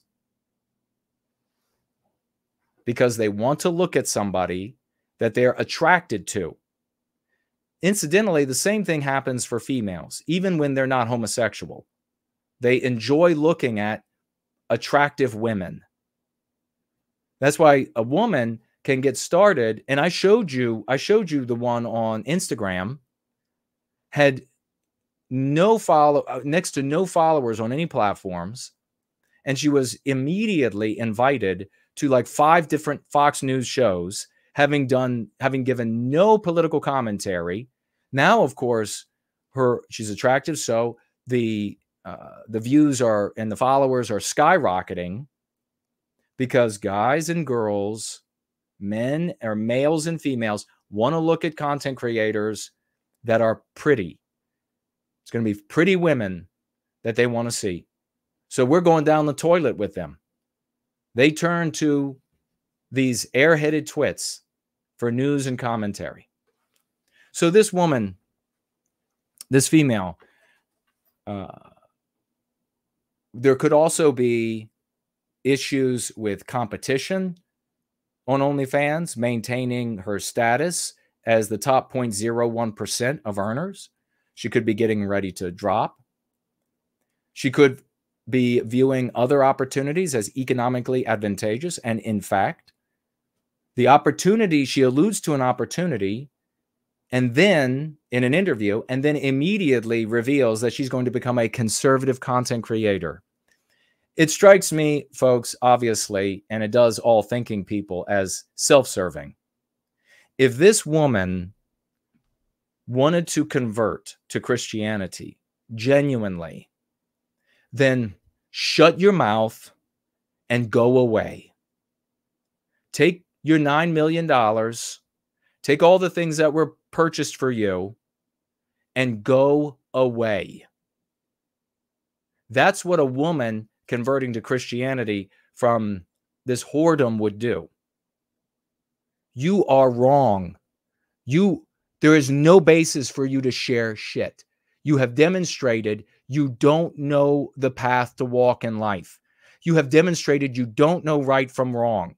You don't get to do wrong, if you will, and be part of an industry that harms millions of people. You don't get to do that and then lecture us on what's right. The only thing you can say that's legitimate is that you went wrong. Don't walk my path. Just say, Nala, just say, I went wrong. Don't go the direction I went. You'll never hear from me again. That's the only legitimate thing that you could tell people. You do not have the basis. I have decades of giving people sound advice that benefits them, improves their lives, improves the standing of our people, creates a people out of our race, and no one gives a shit. But this fucking whore can become a multi-millionaire, almost a decamillionaire, which she'll easily be able to do if she just doesn't spin through it. Just put it into some bonds, put it into some high-yield accounts, and you'll be a decamillionaire by doing nothing. Demonstrates that she knows everything that's wrong to do, and she has flocks of people. Knows immediately, big content creator, daytime content, to find out what her thoughts are on what's right. Yeah, kind of upsetting. The only thing that she could do that's legitimate is shut your mouth. In fact, what she's doing is wildly harmful to our people. Specifically, just if she doesn't go any further down the road, even of anti-whiteism for a moment, which she will. Oh, trust me, she already did. But when she goes to the world and says to our young women, oh, I went bad, and I just went and I made a naughty $9 million. And now I'm going to come away from that and be celebrated and get fame and fortune as a rehabbed moral champion for God. You absolutely incentivize it for our young women. And don't you tell me, Christians out there, don't you can tell me that, oh, it's not the same. If a girl who's a good Christian girl decides to go bad and then comes back, it's not legit, because you're saying it's legit for Nala to be a pastor's daughter, to go bad and to come back. The only thing this bitch can do, well, maybe that's the problem. She can't shut any of her orifices. Maybe that's the problem. She is here to serve herself. It doesn't matter how much harm she's done to the population and how much harm she will continue to do. The ethical, moral harm, the lives that have, and the fortunes, the time lost by so many men. She used to say that she had 7,000 boyfriends. What was the opportunity cost there for those guys? Many of whom were going to be white. What was their opportunity cost for worshiping her and financing her? And now going to transition and follow her right over to being a conservative Christian content creator. She needs to shut her mouth. And the reason why they're doing this, of course, you have this phrase, white knighting. I don't like it, but we can't change it. It's in the tapestry of society.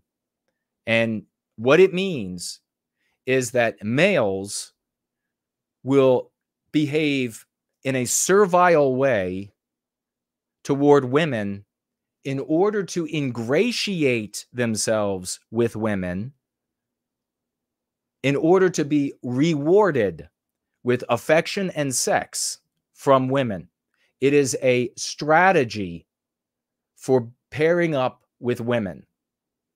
It's a destructive strategy. If we were a moral society, we would ostracize men that white, or males that white knight, because of how damaging it is. Can you imagine?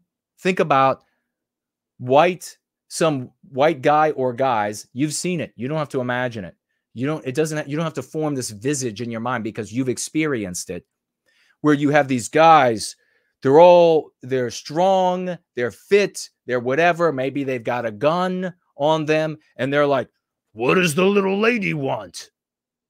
I'm going to come and force her whim, her emotional whim of the moment. And all the other guys will have to obey or I'll burn them down. What does that do? Empowering little girls with the physical strength and aggression of men. Empowering them and their whims with the aggression and physicality of men. It's wildly destructive. When we recapture, as we recapture our destiny, we need to write it in blood that one of the most immoral things that you can do is white knight. We have to absolutely extirpate this from the population if we're going to survive, because little girls don't have the knowledge of what's best for our societies. Their decisions are selfish decisions. What they're doing is all about serving them, and exemplified by Nala. They shouldn't be empowered with a bunch of simping males who are using simpery as a strategy to get affection and sex from women. And don't make the mistake, by the way, the guys who are coming out and in hordes and defending the whore here, their simping, their white knighting is not to get, and I have females do this. They're like, well, she's never going to know them. She'll never know them or have sex or marry them. She's already married. It's not for her. The white knighting is exemplified behavior demonstrated behavior so that the females in their environment will give them affection and sex. Absolutely one of the most immoral things that guys can do. And we definitely have to get back to a day where it is treated as such. No more empowering the whims of females with the might of men. The might of our males become men have to be behind my words. And if you don't like that, you can just go free yourself.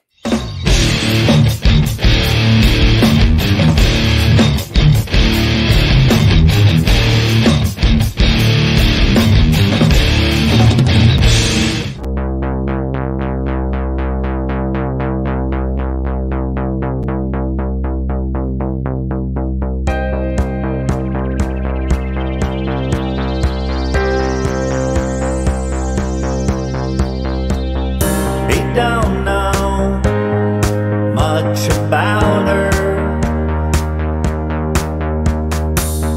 She drifts around on her way, reflect the light shone upon her. If only she could hear him say,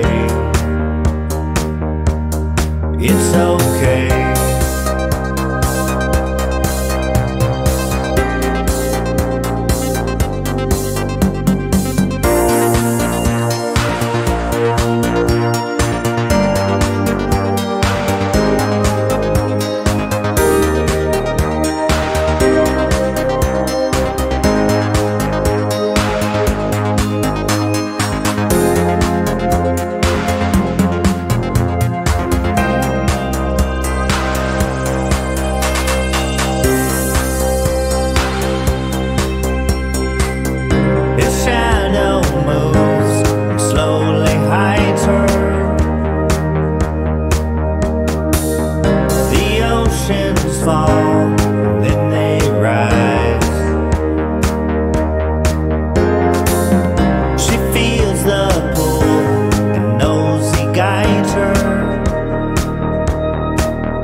anti-white says. What exactly is anti-white? You have got to be animated with the righteous passion of reclaiming our destiny.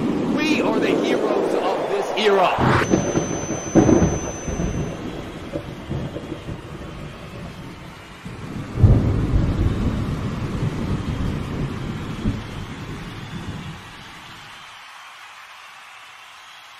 Have we got some big celebrations for you? It's time for our swashbuckling, ladies and gentlemen.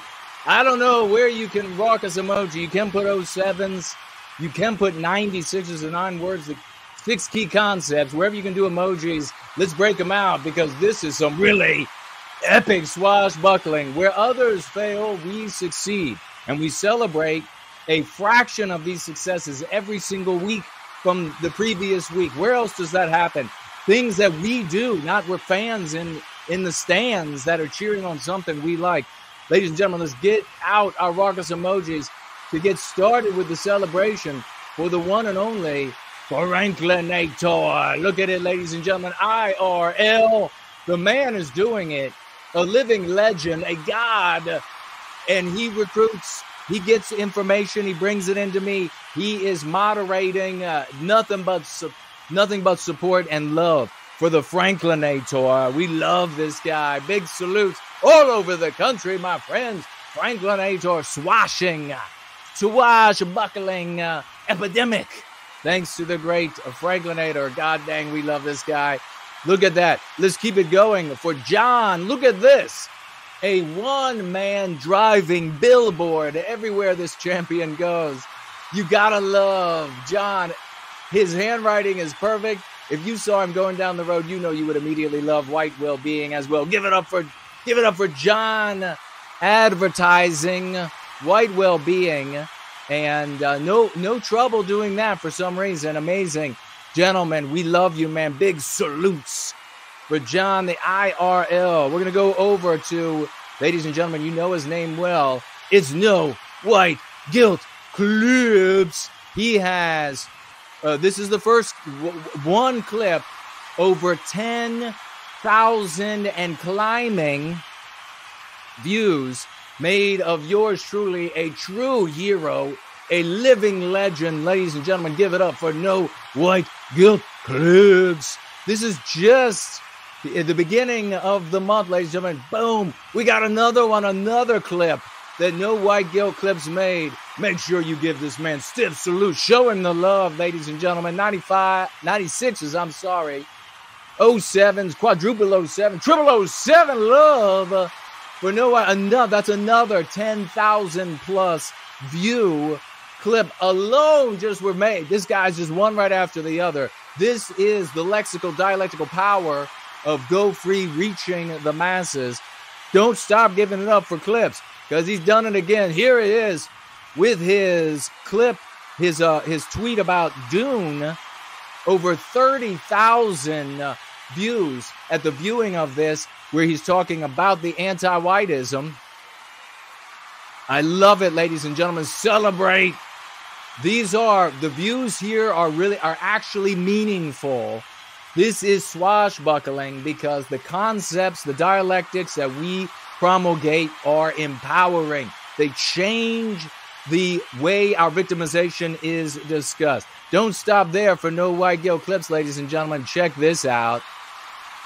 Under a tweet by I Am Yes You Are No, I think it was a video of a white person being beaten. No White Guilt Clips, the champion, the hero, the god, the living legend, wrote this. This is because of anti-whiteism. Over 122,000 people have seen the concept anti-whiteism. When it's moving in the world, when Donald Trump says it, it's because No White Guilt Clips said it, ladies and gentlemen. Make sure these folks get love. That is a colossal amount of views. I wanted to give a big, hearty celebration of Reptile. I grabbed a caption of this right after he made this comment. We expect it to go high, but he wrote, these are anti-whites targeting white people. They aren't attacking us because of their race. They're attacking us because of ours. End anti-whiteism now. Gotta love the brilliance from Reptile. Swashing brilliance. Give it up in love for the great Reptile. These are the kind of comments that change the world we live in, ladies and gentlemen. Moving on to one of Western kind. Take a look at this. This is in response to a Jake Shields tweet. One of Western kind writes this. She could be the most beautiful black woman in the world. It's still a case of white erasure, one of our concepts, as if we didn't have enough of that already.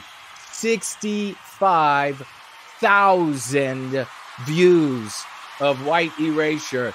Make sure that this swashbuckling general swashbuckler, feels the love, ladies and gentlemen. Epic victories, spreading the dialectical power of White Wellbeing, one of Western kind, a colossal champion. And we move over to another colossal champion, this time on YouTube. Cool Papa J Magic. writes, anti-whiteism is the central issue. Soft on crime policy is just another symptom of the problem. 352 likes over there on YouTube under a Tim Cast video wanting to turn anti-whiteism into the abstraction soft on crime. Make sure that this swashbuckler sees. Do they have the swashbuckling flag on the platform that you're watching on? Let's see if we can get some swashbuckling flags for him. And yet another appearance over here, this time on Matt Walsh. Cool Papa J Magic writes, Matt calls it, quote, the media narrative, but we should be calling it the anti-white narrative. 719 likes. I'm going to remind everybody as you're getting out your 07s, your 96s, for this general swashbuckler, that these are not our outreach team. We don't have thousands of accounts to be upvoting and liking each other. These are ordinary white brothers and sisters out there who are reading these comments, normal people, and saying, yes, it shouldn't be called the media narrative. It should be called the anti-white narrative. But I thought, Jason, nobody was going to like it. Everybody thought it was stupid, except Jason was right, Jason was right all along. God bless Cool Papa J Magic. General Swashbuckler, show him some love, ladies and gentlemen. Show him big love. And here's another guy that is an absolute living legend, Paul Zaipula. Over here, in a response to an End Wokeness tweet, he writes, this will never be prosecuted as a hate crime because our two-tiered system of justice never does it. We all know how this goes. If anything, the black woman in this incident will somehow claim she's the victim. This is exactly why anti-whiteism continues to grow in the West. Paul's tweet viewed by 142,000 and growing people. Anti-whiteism. Anti-whiteism, ladies and gentlemen. Get this man some flags. Just getting some swashbuckling flags. The living legend, Paul Zaipula. Let's celebrate the great ForNull, ladies and gentlemen. Working. That song is a brand new song of his, a glorious piece. You can watch the totality of it over on his channel, which he'll be happy to give you if he's able on these other platforms. Head on over to Fornelius on YouTube. But making the new song, he's working all the time on the website. He updated memes recently on the website. Show him some love. The hard work deserves love. It deserves celebration. It deserves 07s. And he just put more links up on nowhiteguilt.org, including the Foundation for White Wellbeing's website, the Foundation for whitewellbeing.org. He just put up on the nowhiteguilt.org website. Give it up for the hard work and for the varied, magnificent, brilliant, polymathic work of the great ForNull. We love you, brother. Big salutes. Huge celebration, ladies and gentlemen. I mentioned it this past week. We don't celebrate based white enough. He has been making clips of yours truly for the longest time on Instagram, on Twitter. I want you to celebrate this champion. We're going to be getting more and more of his clips out there for you to see, to spread, to swash the glorious work that we're doing for White Wellbeing. Make sure it's total love for the great based white and his hard work. Follow him everywhere you see him show up. Follow him and share the magnificent clips that he makes. Let's give it up for the one and only Matt Walsh, King Walsh. Ladies and gentlemen, show some love for King Walsh. Here he is. And this was a recent show that he made, and written here are the timestamps. And he's using an MC that you haven't heard anywhere else, the right to self-defense. You've got to love King Matt Walsh, King Swashbuckler. Give this man true love, true hopes for all good things to come to the great Matt Walsh, King Walsh. Let's go ahead and hear him in his very own words. I think we have it, or do we not? Do we have the clip? I might have to pull it up as an extra, and just what we have it to pull up in a moment. We'll listen to it when we're done here so you can hear it. This champion say it along with some of these other videos. But first, we're going to go to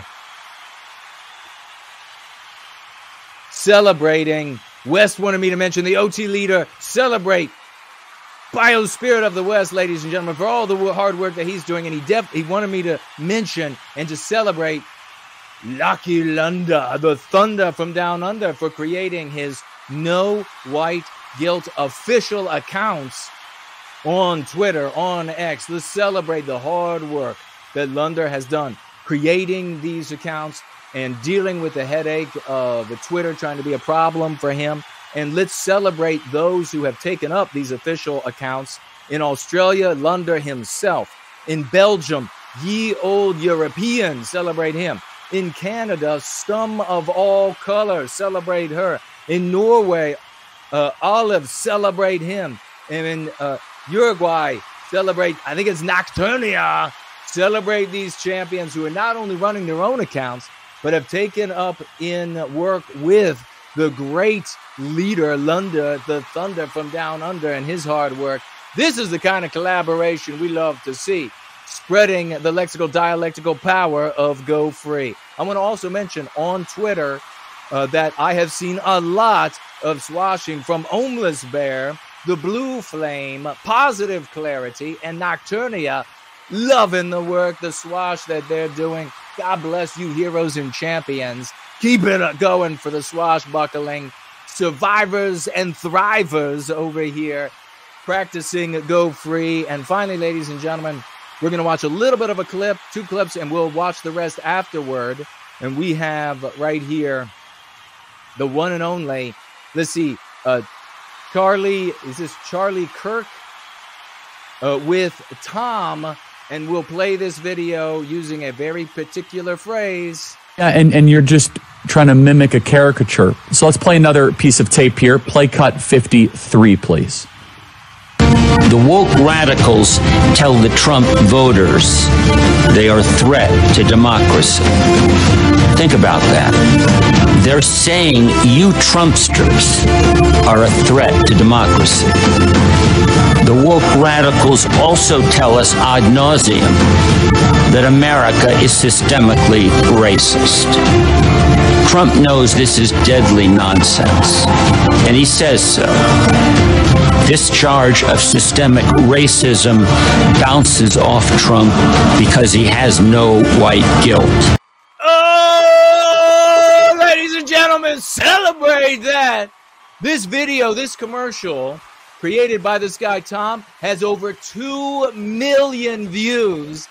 Celebrate. We're going to come back to that video as well, but keep that Herculean celebration going for this glorious, can you believe it was so predicted by yours truly, the work we're doing, all of it working out exactly the way we wanted. Ladies and gentlemen, keep it going right now for Jack Posobiec. Right before us. If you want to secure our gun rights, if you want to secure our freedom of speech rights, not just in private, by the way, but most importantly in public. If you want to secure the rights of Christians, if you want to restore the rights of the religious, do you want to stop the oppression of white people and white males specifically that's going on in this country? You can do all of it. You can do all of it. The persecution, the attacks can all stop. The anti-white racism, anti-whiteism, whatever you want to call it. Oh, we love it, Jack. We love it, Posobiec. We love it. Celebrate this man, giving you love, showing that we are pushing, we are here, and we will celebrate him every time as a king of the West, as he uses the lexical dialectical power of the Go Free practice. And we'll be right back.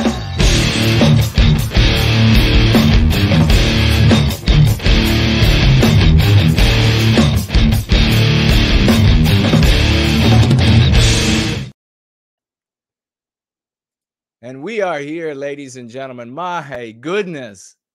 My goodness. What a number of fantastic successes. Every week, we are reaching, with the lexical and dialectical power, hundreds of thousands of people. Just we are reaching hundreds of thousands of people with our swashbuckling. And it is magnified beyond us. And so secondarily, as a consequence of the specific activities that we're doing on swashing on specific individuals, and those moral heroes are taking up these words, these concepts, these arguments, reproducing them on their content and changing the way our victimization is viewed and discussed. This is beyond words. It is ineffable. Nothing could be more exciting. There's nothing that you could do in your life bigger, more glorious, more meaningful than this service right here to White Wellbeing. All of our greats from the past depend on this community. All of our greats to be in the future depend on this community. Ladies and gentlemen, we are that narrow part of the hourglass. We have to be the ones who enable Western kind to become a people and recapture its destiny thereby. God bless every single one of you for the work that you are doing. Let me take a quick look at all of these financial gifts. We're going to get into the Go Free lesson of the day, and we will then jump into the Twitter space that we have. Now, there is no entropy today because it works with YouTube, and there is no YouTube today. So I'm going to head on over to Cash App, Subscribe Star, Odyssey, and D Live. And it looks like over there on Odyssey, we have a financial gift of $5. Let me just scroll up and see if we have. Okay, didn't miss anybody, doesn't look like. If I missed you over on Odyssey, a financial gift, I can see a $5 financial gift. If you financially gifted over there, and I'm not mentioning it right now, please tag me over there on Odyssey so that I can take another look on the back end. But we do have $5. Thank you very much for those $5 from Sin City, and writes this: soft on crime is code for let whites die. Yeah, it's definitely a abstractionizing the actual threat that is posed and the victimization we suffer, and that comes from anti-whiteism. And this turning everything into an abstraction is born out of two reasons for white people when white people do it. One, and the main one, by far the largest reason, is that as a consequence of the anti-white narrative, white people believe it is immoral to defend ourselves as a people. And so they want to abjure that immorality. There's a smaller reason, and the smaller reason is that white people, and it was a beneficial thing for us when we were all alone, concluded that objective principles were superior to subjective principles. So something that uniformly applied to everyone was superior to laws or codes or values or morals that were subjective. And so we have to pull away from that. We have to understand that we have to be subjective about white well-being. We're not going to sacrifice our flesh and blood and spirit on the altars of our ideas, and even less so on the altars of anti-white ideas, right? Thank you very much. Great comment. And for the $5 financial gift over there, we have also over here on D Live, it looks like we have ForNull, has the great ForNull. He does so much. And here he is financially gifting a diamond's worth of ninja cryptocurrency. And he says, Promethean hails. A big Promethean hails to you, to my good brother. Fledgling donated 5 lemons of cryptocurrency. Thank you so much for those 5 lemons. And I think that's all for today, I believe. That's all for today. Yes, that's all on D Live for today. But let me know if I missed you. Just tag me. I'll swivel around this way, and we will see what is on the refreshed Subscribe Star and Cash app, and we'll keep moving.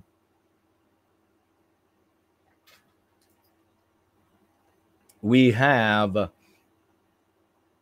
the Great Srotza is over here, financially gifting $1. God bless you, great sir. And he says,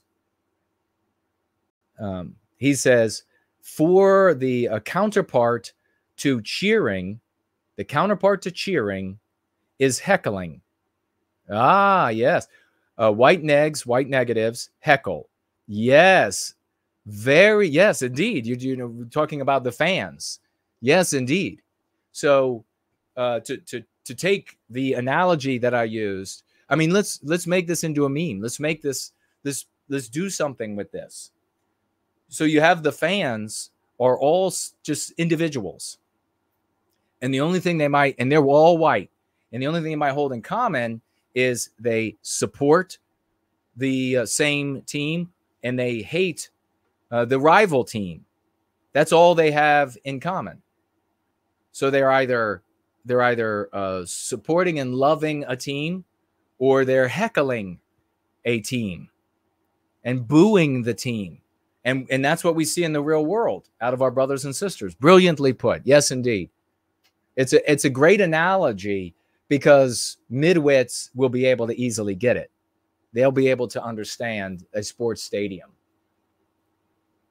Not a people. And if we were to take the analogy further, the audience, if the fans in the stadium became a people, then they would ask as a group, and they would pose questions for the well-being of the group.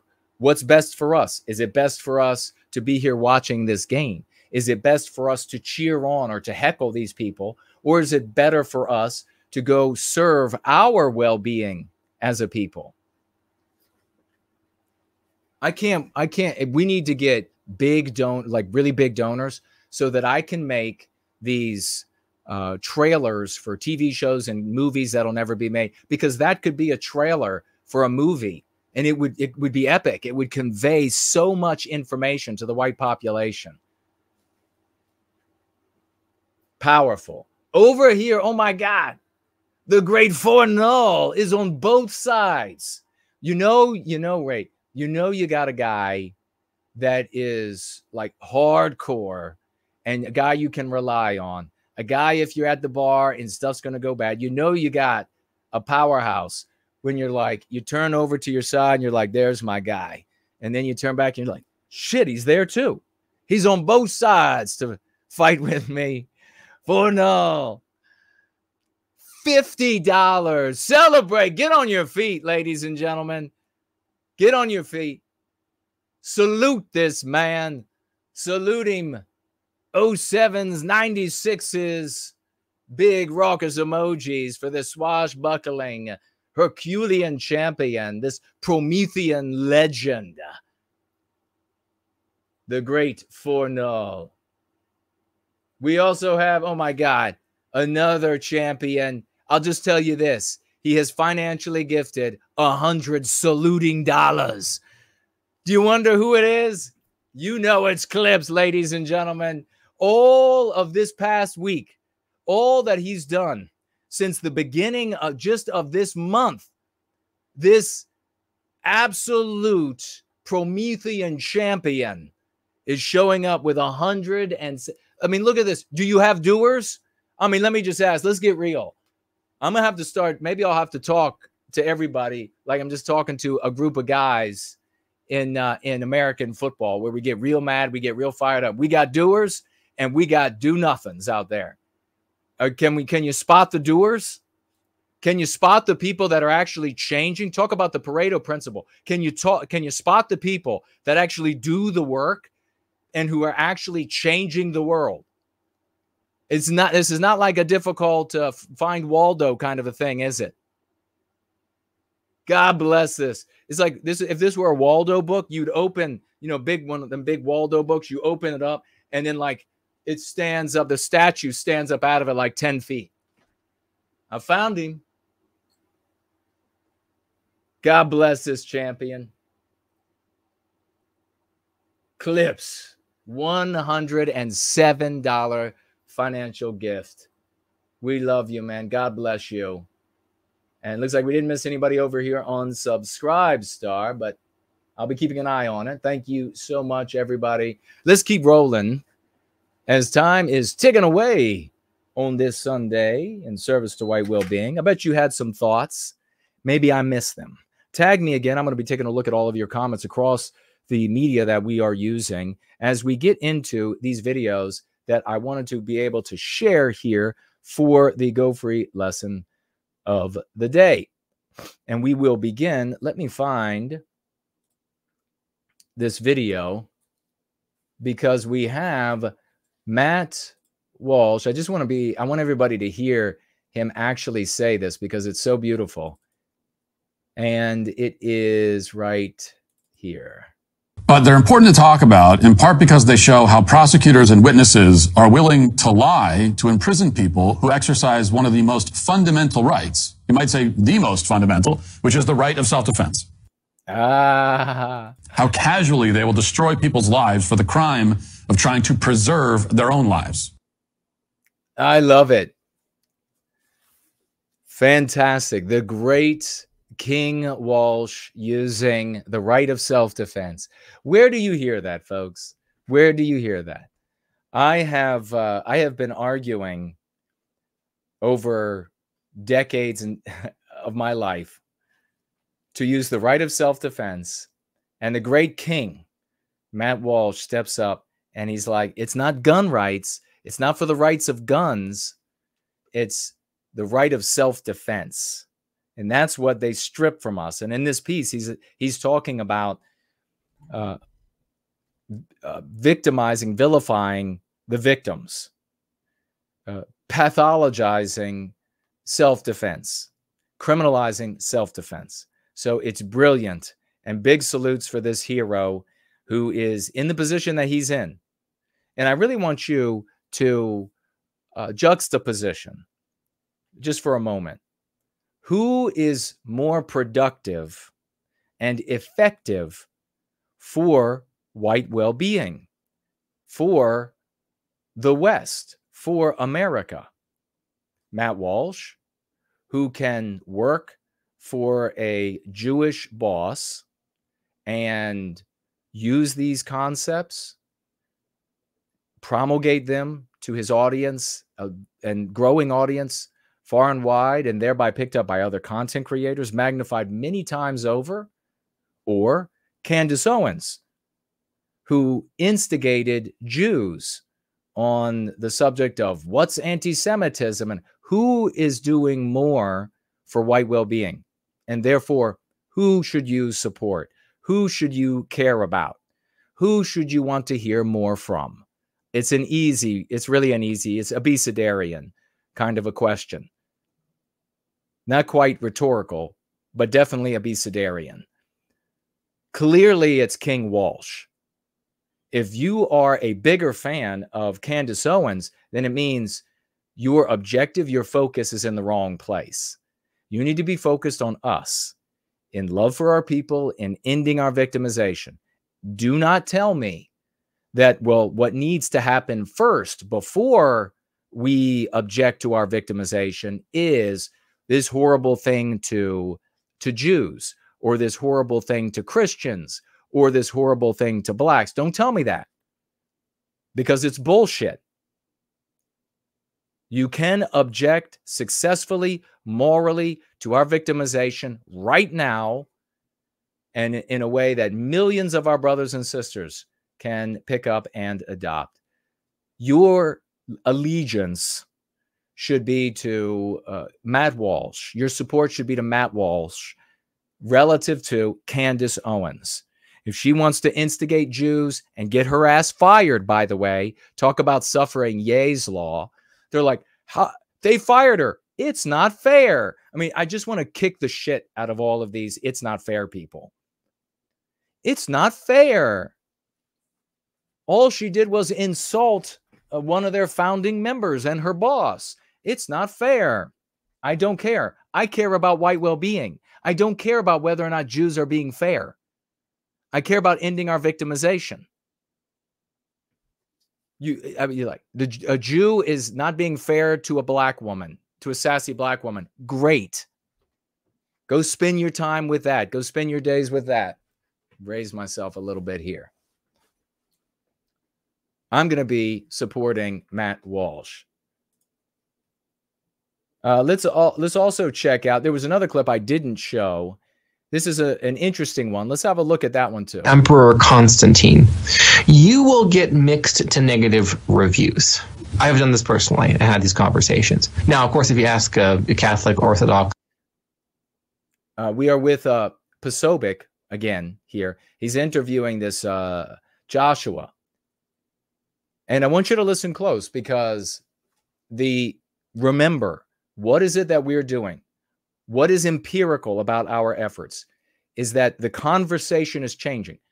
Our not only lexicon, but it's important that it's our lexicon. It's important that we wrote it down and it started on a pamphlet that I made, then became multi-page pamphlet, then became a little booklet where I folded the pages and I put staples in the middle. Then eventually that I published on Amazon, and it's up to the second edition's second iteration. Those words and the specific strategies of how to promote them, and the OT, the heroes doing that on a daily basis, and then those words turn up in society. That means we did it. Into conversation. End of conversation. But also the dialectics, the arguments. You didn't see these arguments in any concern for something like white guilt in anything but the sort of the most squalid sectors of political conversation. Now it's becoming, as a consequence of our work, common. Or other, let's say, more traditional Christians, you get a rather different response. But there's a sort of resistance, and even there was a sermon I remember as a child in which it was pointed out that Constantine wasn't a real Christian. He, in fact, was simply using Christianity to hold power in the Roman Empire and roll it up in the 4th, 5th century, right around that time frame. And so that resistance to political power, call it an allergy, call it what have you, there is some guilt around it. Dare we say white guilt, possibly, even in that for the evangelical Christian? I would say white guilt is a huge part of this. Yes. And it's typically with your white evangelicals who have this and kind of feeling bad, like, well, there were some. Now, where does the dialectic lead? See, this is the thing. You might not be able to process it, but I can. I immediately see in my mind's eye the number of possible outcomes for the dialectic, where these guys will end up. There would have to be an intervention. Somebody would have to come in and to intervene and stop the outcome of the thought.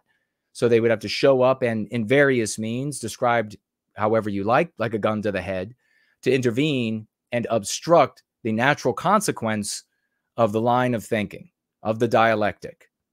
The dialectic leads to white well-being.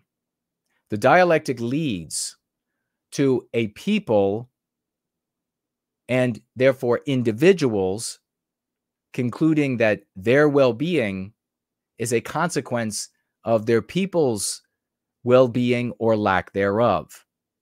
One of the detriments to that well-being, white guilt. Properly categorized, you're welcome. Glorious. I love it. Big salute to Joshua and to Posobiec. It is glorious. We'll pull that one down. We also have, we'll go back to this one. Or any guilt for that matter. All right, I want to spend some time on that. There is a lot there to. This is a Charlie Kirk show. The commercial that this Tom guy, I don't see his name anywhere at the moment, but the commercial that he created is, let me see the volume on this. These are usually louder. The commercial he created is over 2 million views, saying that the reason Trump is so successful is because he has no white guilt. I mean, are there still people out there who are going to be denying and ignoring and what? I mean, I could still see people, you know, like Kirk, Posobiec, and others, and they're dragging their feet some when it comes to yours truly. But what about all these content creators that are not big like these guys? And they know me. They know I've been doing this for decades. Where the fuck are they? Seriously. I think for these people, Trump himself, even if Trump himself said anti-whiteism is terrible, I learned that directly from Jason Kuna. These people still wouldn't give a shit. They would still say, well, it wasn't him. It wasn't that community over there. It was everybody did it. No need to find out more. No need to go back to the source there. You'll still be able to go to these conservative spaces on Twitter and where they're having all kinds of experts on, but yours truly won't be an expert to have on, even though Trump named me. This here, and big salute to both of these guys, champions, everyone who is moral and who takes these things up and uses them. I love them. I love them. I celebrate them. Unpack. Let's start with the end. It bounces off of him because he has no white guilt. Explain. Well, what the other side has been very successful at is playing on our white guilt. They tell us that we're systemically racist, and they count on us to agree, at least to some extent. You know, when I talked to Trump, I've only talked to him once, I told him he doesn't have any white guilt, and that's really important. You know, I just, I love it. I love it. I love it.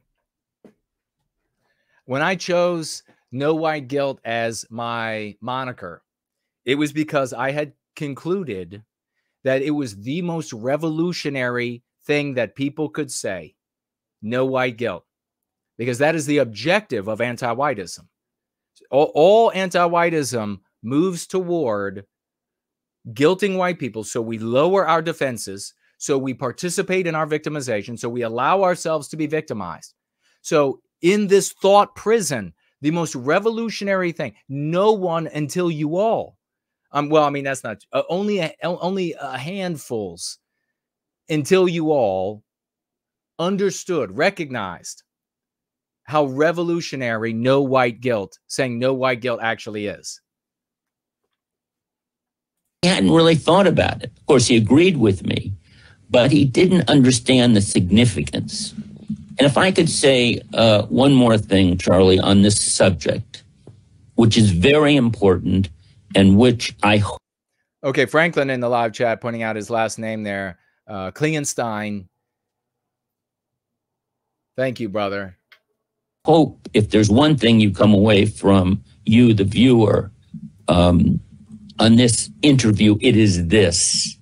The other side wants to kill us. Now, they do that in multiple ways. They usher in millions of immigrants with cultures different than our own. They create energy dependence. They have an alarmist climate agenda.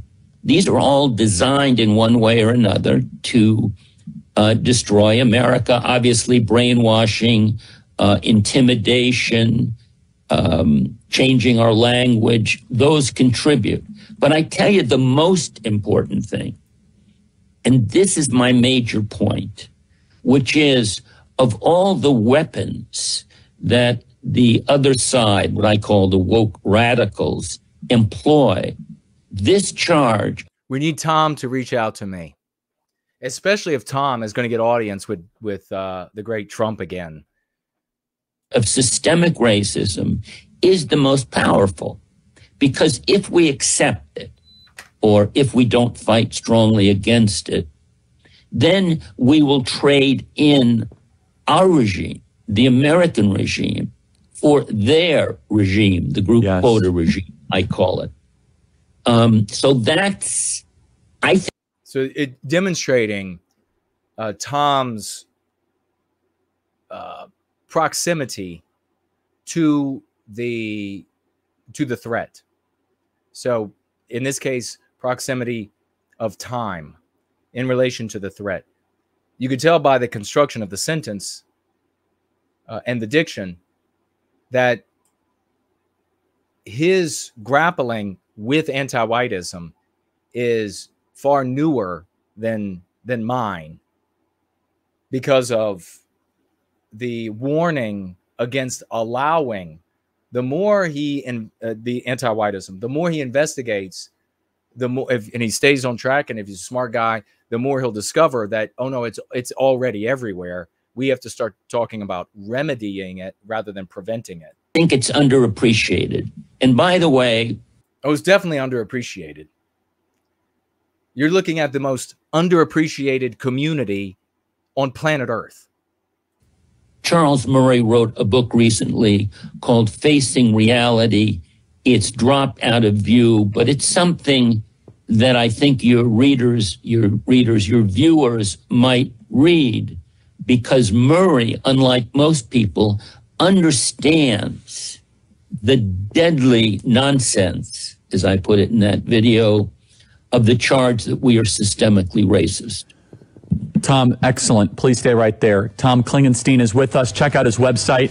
He is. All right, folks. One more. We'll be getting to that Twitter space soon where you will be able to participate. But let's go ahead and listen here. All of these things. But the only way.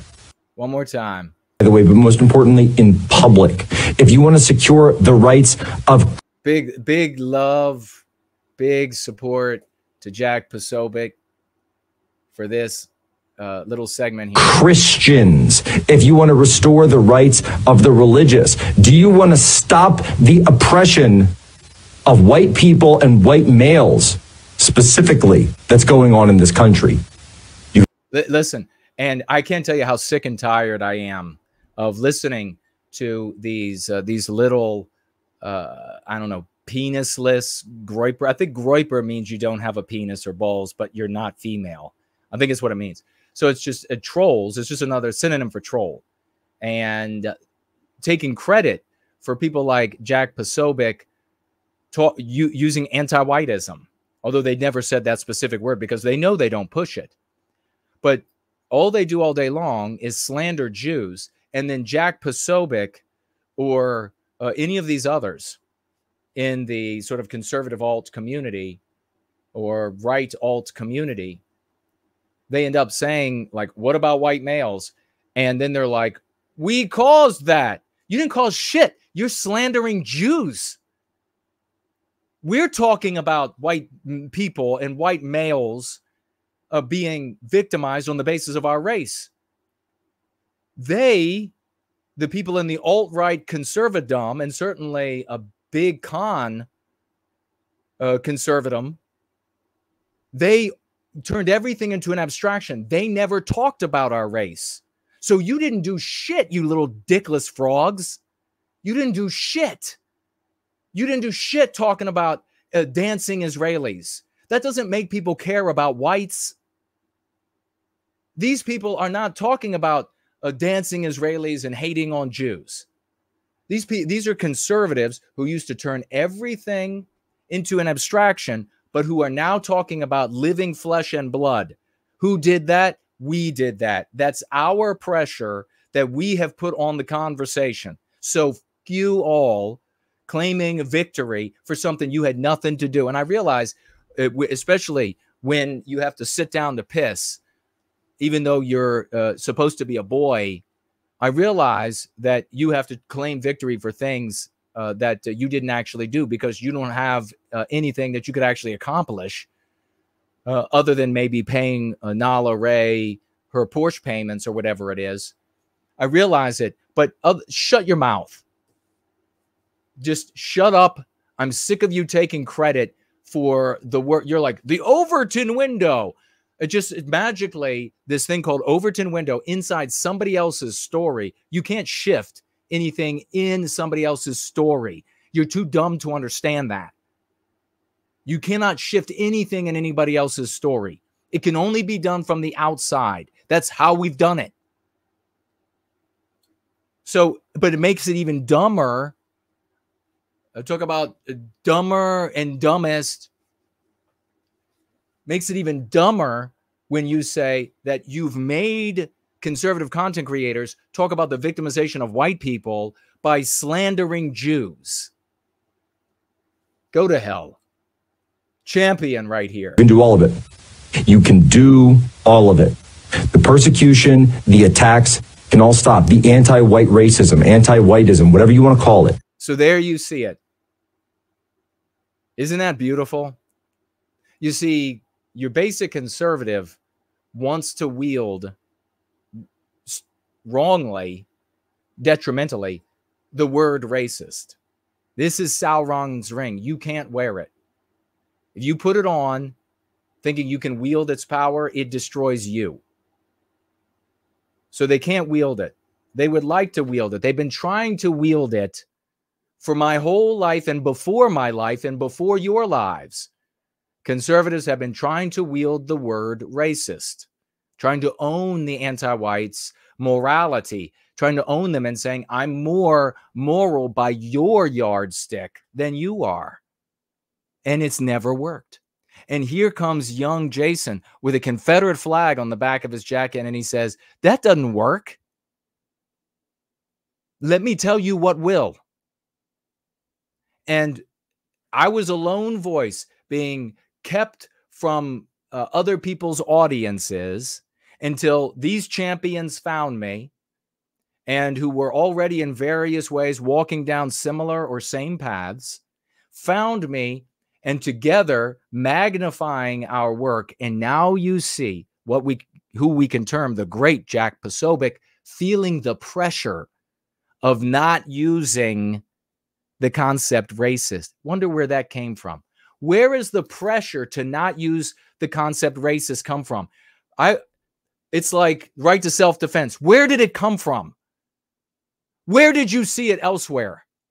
Who else have you seen like faced into the storm? You know, they say that that bison in the United States are the only animal that will face and walk into the storm when there's a blizzard. They're the only animal, and there's all kinds of video of them walking into the blizzard, facing right into the blizzard. I faced into the blizzard of both regular conservatives and explicit white sympathetics, losers like across the Atlantic that wants to use racist. And I've said for year after year after year, absolutely not. And now we see the great Jack Posobiec saying anti-white racism or anti-whiteism, whatever, because that pressure's coming from somewhere. I don't have anything against Jack Posobiec. I laud him. I adulate him. I celebrate him. This is magnificent. Using anti-whiteism. Drop anti-white racism. You all know that explicit white sympathetics have been using that exact same phrase, and they still do to this day. Big victory. I mean, you're seeing it firsthand. I mean, no mortal man on earth has ever made clearer what he was doing, made clearer the tools he was using and suggesting to everybody else use, stuck with it for this amount of time in the face of this blizzard of naysayers and haters and everything else, and was able, because of the white man's technology, to demonstrate through time how the uses are growing, how the dialectical approach, the arguments that are being made are changing as a consequence of his efforts. Never before in history has it ever been so clear. It doesn't matter what you do for your living. It doesn't matter where you came from in your life. If you're in this community, you are a fucking superhero. You are witnessing something that otherwise was, you know, the purview of centimillionaires and billionaires, actual pulling strings on society, changing whole schools of thought. You are doing it. It won't happen again. That I can promise you. This is it. This is an enormous anomaly. And if the white race doesn't decide to submit itself to the success of the Go Free practice, then it deserves to die. God bless Posobiec. Let's hope he continues. Have me on when you feel good enough about it. Talk to me in private. I'll talk to you. I'll give you the insights. Don't worry, I won't take any of your fans away. You're still going to have all the fans. None of them are going to leave you. Just look at the size of my audience. But you'll be empowered. You'll be more powerful than your competitors to change the world. God bless that hero. All right. I will probably not be, as an announcement, I will probably not be on YouTube on Wednesday either. We'll see, though. We'll probably be streaming to these platforms, so look to me, look to see me on these platforms on Wednesday around 8:30, as is my wont, usually on Wednesdays. So you'll have to eschew YouTube potentially for Wednesday as well. And we need to get comfortable.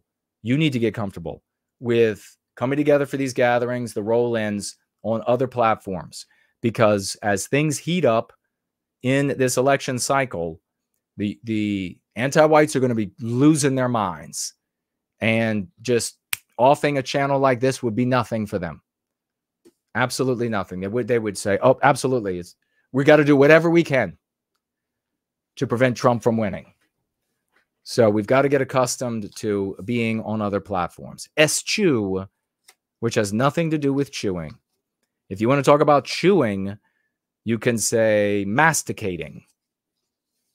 You are shunning. Eschew means to shun. All right. Is that the only? Yes, I think. Only announcement, yes. Remember that the Foundation for White Wellbeing.org is up and running. So be sure to share that, promulgate that. This is where we are going to find the financing for these things that can really radically change. With this tiny number of people, we can really change the world. The movie trailers of various types that we can make would, with the assembly of minds here, really something. It's like the ignition of a star. Think about it as the ignition of a star. Like the right molecules were present, but you need them to come together in greater numbers to create the gravitational force that ignites, and the star is born. So we're like in this nebula, and we have been coming together. We have people increasing numbers of very bright people who are practicing Go Free, and therefore are literally finding themselves something that is a quantum leap, not just the show, but legitimately to leave the anti-white narrative is a quantum leap. You can talk to these people about what the experience is like, and you see people falling back into it and then climbing out, because it keeps like pulling you back in, because it's your understanding of the world. We have enough people, enough minds together now for the star to ignite and begin to illuminate the world for all of our brothers and sisters, illuminate the universe, the darkness, this sort of inchoate cloud of nebula, gases. We're together now. You have somebody with some big money show up, and you could imagine all those minds coming together, how we could find out how we could make the most out of it, all of the different angles, hiring the right people. And that by itself would massively shift. I mean, each one of those can massively shift perception for our brothers and sisters. There is no mail in the mailbag, regrettably. I'm going to read through. Tag me now if you have something to say on our platforms.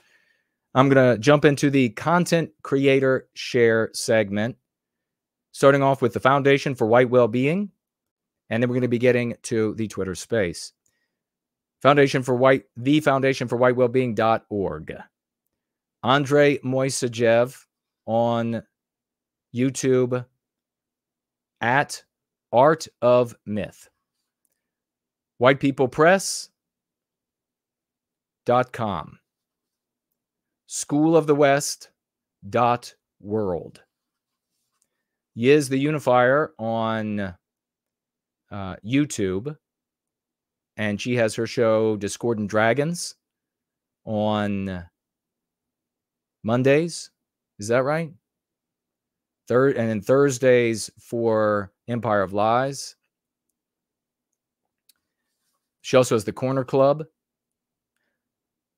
Fornelius Nuland at ForNeliusNulland on YouTube. And with all of these people, I want you to go to their YouTube channel. That's where I want you to go. Follow them on their YouTube channels. He has Dragon Synth Adventures he does sometimes. He also has Western Kind Games.com. He's on Twitter at ForNull USA. And has a blog, westernparagon.blogspot.com. No White Guilt Clips is NWG Clips on Twitter. Let's see. Is there other ones that are on TikTok? He's Jason Goes Political Show. Instagram, No White Guilt Clips. And that is same for Gab, YouTube, BitChute, Facebook, Rumble, and Truth Social. Porridge is at Jubilation Media on Twitter. Final Blossom at Final Blossom on YouTube, Jubilation Media. Final Blossom at Final Blossom on YouTube. And finalblossom.substack.com or newsletter. I think Yiz has a newsletter too. Do I have it? I just remembered. Yes, hers is yiztheeunuch.substack.com. Alternative Voices Portal. Odyssey, on Odyssey, but look for him under alternative_voices_portal on YouTube. Biospirit of the West. West's White Wellbeing Quora. NoWhiteGuilt.Quora.com. At Biospirit West on Twitter. For White Wellbeing. At For White Wellbeing on YouTube. DinoStorm at Dino Storm on YouTube. And he also has another place where you can find his YouTube on studiodinostorm.com. White Student Transmission on Twitter. Aussie Mike at Traditional Mike on Twitter. Wing It Productions at Wing It Prod. Ye Old European. And this is the Go Free Dutch website. WESTERSWELZIJN.BE. Promethean Kitchen at Promethean Kitchen. And he has a substack.com/Promethean Kitchen. Based White is at Based White NWG on YouTube, Twitter, Facebook, Instagram. Seamus McCarthy at SAMUSKI36 on YouTube. On Twitter, CAPERNICUS 418. And I think that might be, are we at the end? That's the end of the community share. Make sure that you are following these people. The reason I have the community share segment at least once a month, I think, is because we want to be following each other so that we can have a community that survives the censorship, that grows, that gets the power of the Go Free practice to each other, as well as out to our brothers and sisters, the vagues in the general population. And we're going to open up the Twitter space now, where we'll be going to 9:30 and not a moment past. I don't think. The title for it is going to be "The White Race Not Being a People Causes Violence in Our World." The white race not being a people causes violence in our world. We will start the space. You are welcome to join and ask for the microphone. When you ask for the microphone, I will give it to you, and we can talk about that subject and or any of the subjects that we've talked about today. The white race not being a people causes violence in our world, and in various ways that happens. I will take a look at what you all are writing in the live chat. If you're tagging me, do so now so I can see what you have to say, and we can interact with in the final hour of this Going Free gathering. And an exciting gathering, really laying out what's happening, how we're being victimized, and how the whole world is dangerous as a consequence of the white race behaving as selfish individualists and hoping or demanding that everyone else on planet Earth will do the same thing, when they just won't. Individuals will, of other groups, but other groups, they have very sizable percentages, at least as far as I can tell, that seek individual well-being by way of group well-being. So conservative brothers and sisters out there, you're going to have to knock it off. You're going to have to stop denying, or refusing, I should say, to notice that we are being victimized on the basis of our birth. I see Kingdom of Vinland over here on Twitter. Great to see you, brother. Who else do we have? JK160 laughing at my comments about how Nala Ray found the wall. And there she could read the writing on the wall, that her days were numbered. She was going to be overtaken by younger women. It's like the endless battle, the most hostile and endless battle is between, and sort of quiet battle is between older women and younger women. And especially in that phase where the younger woman becomes the older woman. And in today's world, we see a lot of women who are old enough to not behave like they are still in their early 20s or even late teens. And they will be dressing themselves in the most revealing clothing, and clothing that is not befitting their age either, and revealing licentious clothing and sexualized clothing, and getting and competing with younger women for the attention of men. And it is all indicative of that sort of like that quiet war that goes on between younger and older women.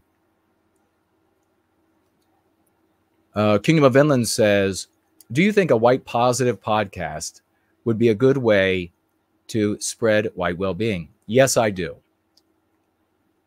96 says Kingdom of Vinland. Yes, indeed. Great Franklin over here on Twitter. God bless you, good sir.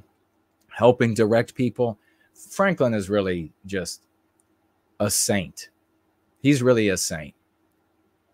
Big thank you to the great Brant Danger and ForNull, also living saints. doing the moderation and sometimes dealing with some nasty people. So God bless them all. There's a cool Papa J Magic.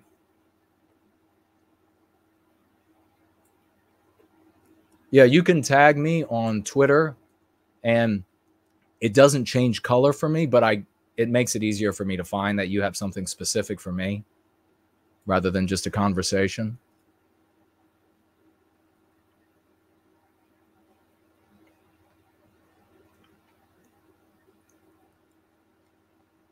Just taking it. There's Seamus, the great Seamus McCarthy, with us over there on Twitter. Hello, hello. And so how does, for the purpose of this space, how does the white race not being a people cause violence in our world? Well, a very salient moment is right before us. And that is, if we were concerned with our well-being as a people, as the white race, if we had a race, I mean a people rather than just a race, we would not have members and certainly such a large contingent of our population who are worshipful of Jewish people and worshipful of the state of Israel and are encouraging and the Israelis to wipe out their enemies and who are pledging blood oaths and thereby making the world a far more dangerous place, not just for us, but for both the Israelis and the Arabs who are embroiled already in their disagreements. If we were a people instead, and we said, how does this benefit us? Or what's good for us? We would not be underwriting either side, and we would be able to participate in discussions relative to our interaction with both that would keep the peace. It would mute or undermine or muzzle maybe more of the aggressive members of both sides of the equation in the Middle East as a consequence, but there would be peace. You don't get that with the white race behaving as selfish individualists. As a consequence of that, we have white people as fans in a stadium cheering on the team of the Jews, if you will. And then there's a smaller group of white people in that stadium who are jeering the team of the Jews. That's how like one-dimensional it is. So that's the cause. And therefore, you can't remedy the cause by slandering Jews, by preaching hatred for Jews on the basis of their birth. You can't remedy not having a people by slandering Jews. You can't remedy, if you're on the much larger side of the equation, the people who are worshipful of Jews, you can't remedy the problem of not having a people by slandering Arabs, slandering the Iranians, worshiping Jews. You can't remedy the problem. So that's why this keeps going. That's why the big thinkers come together and the big politicians and the big money come together and they're like, this imbroglio in the Middle East is utterly intractable, and successive regime in the White House after regime can do little to nothing about it. That's why. Remedy the lack of a people, and you remedy the problem in the Middle East, at least where it is related to us.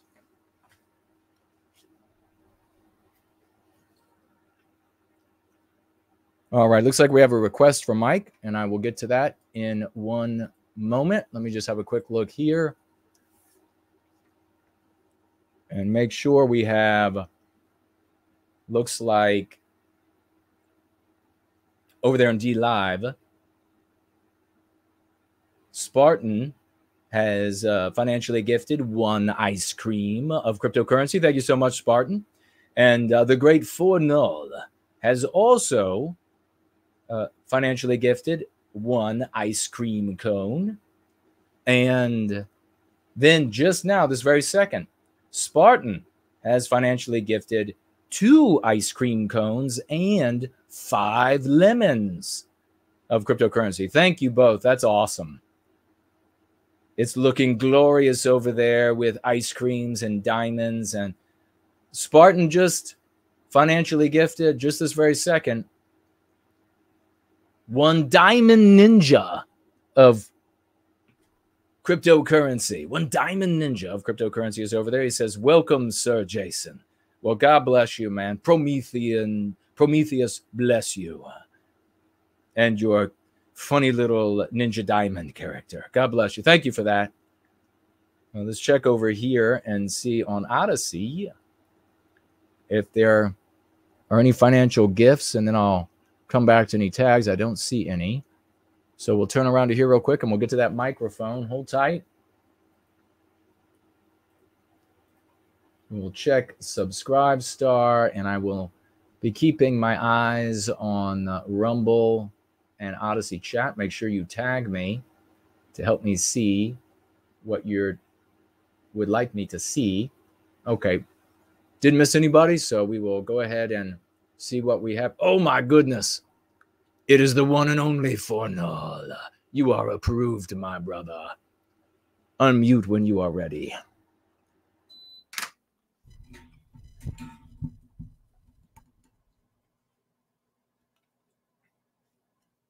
Let me put my glasses on and see what it says. No, it's saying you're a listener, even though I just gave you the microphone. That is peculiar.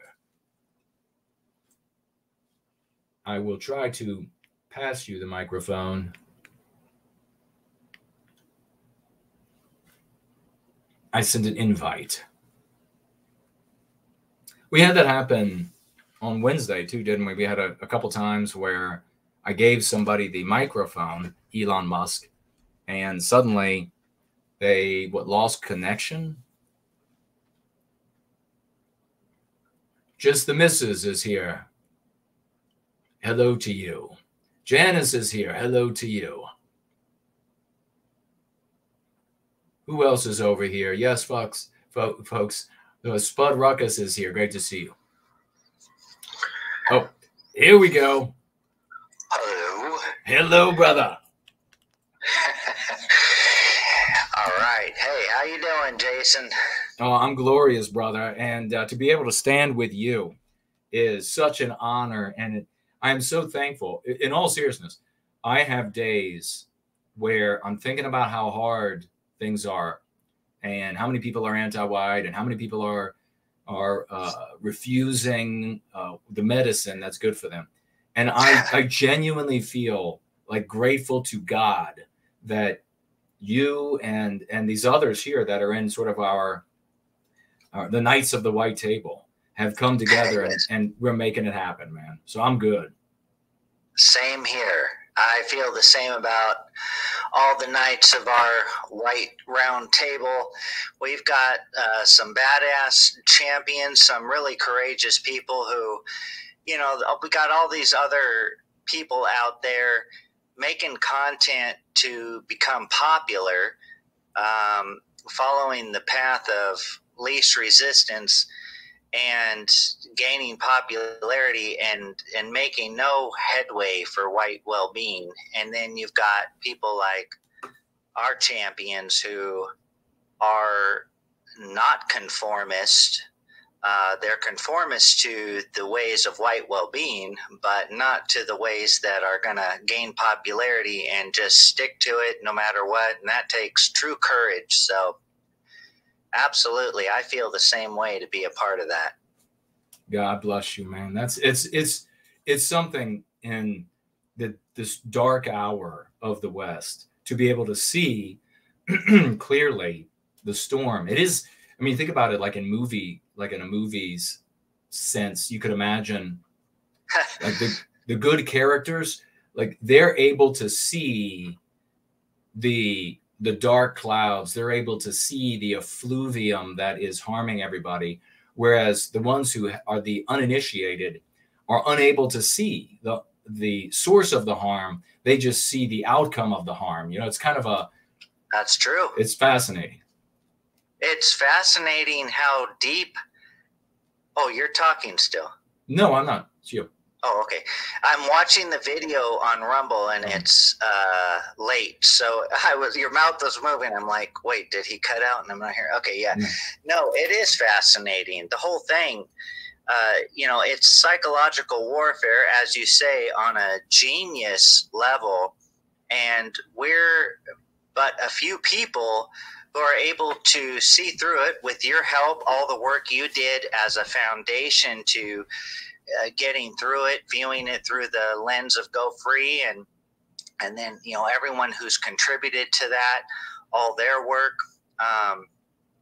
And it reminds me of that movie They by John Carpenter, and that's like a meme. You know, you see that with the guy with the glasses, he puts them on, and then he sees the reality, and you know, all the billboards are saying obey, and then he takes them off. And just recently watched that movie again.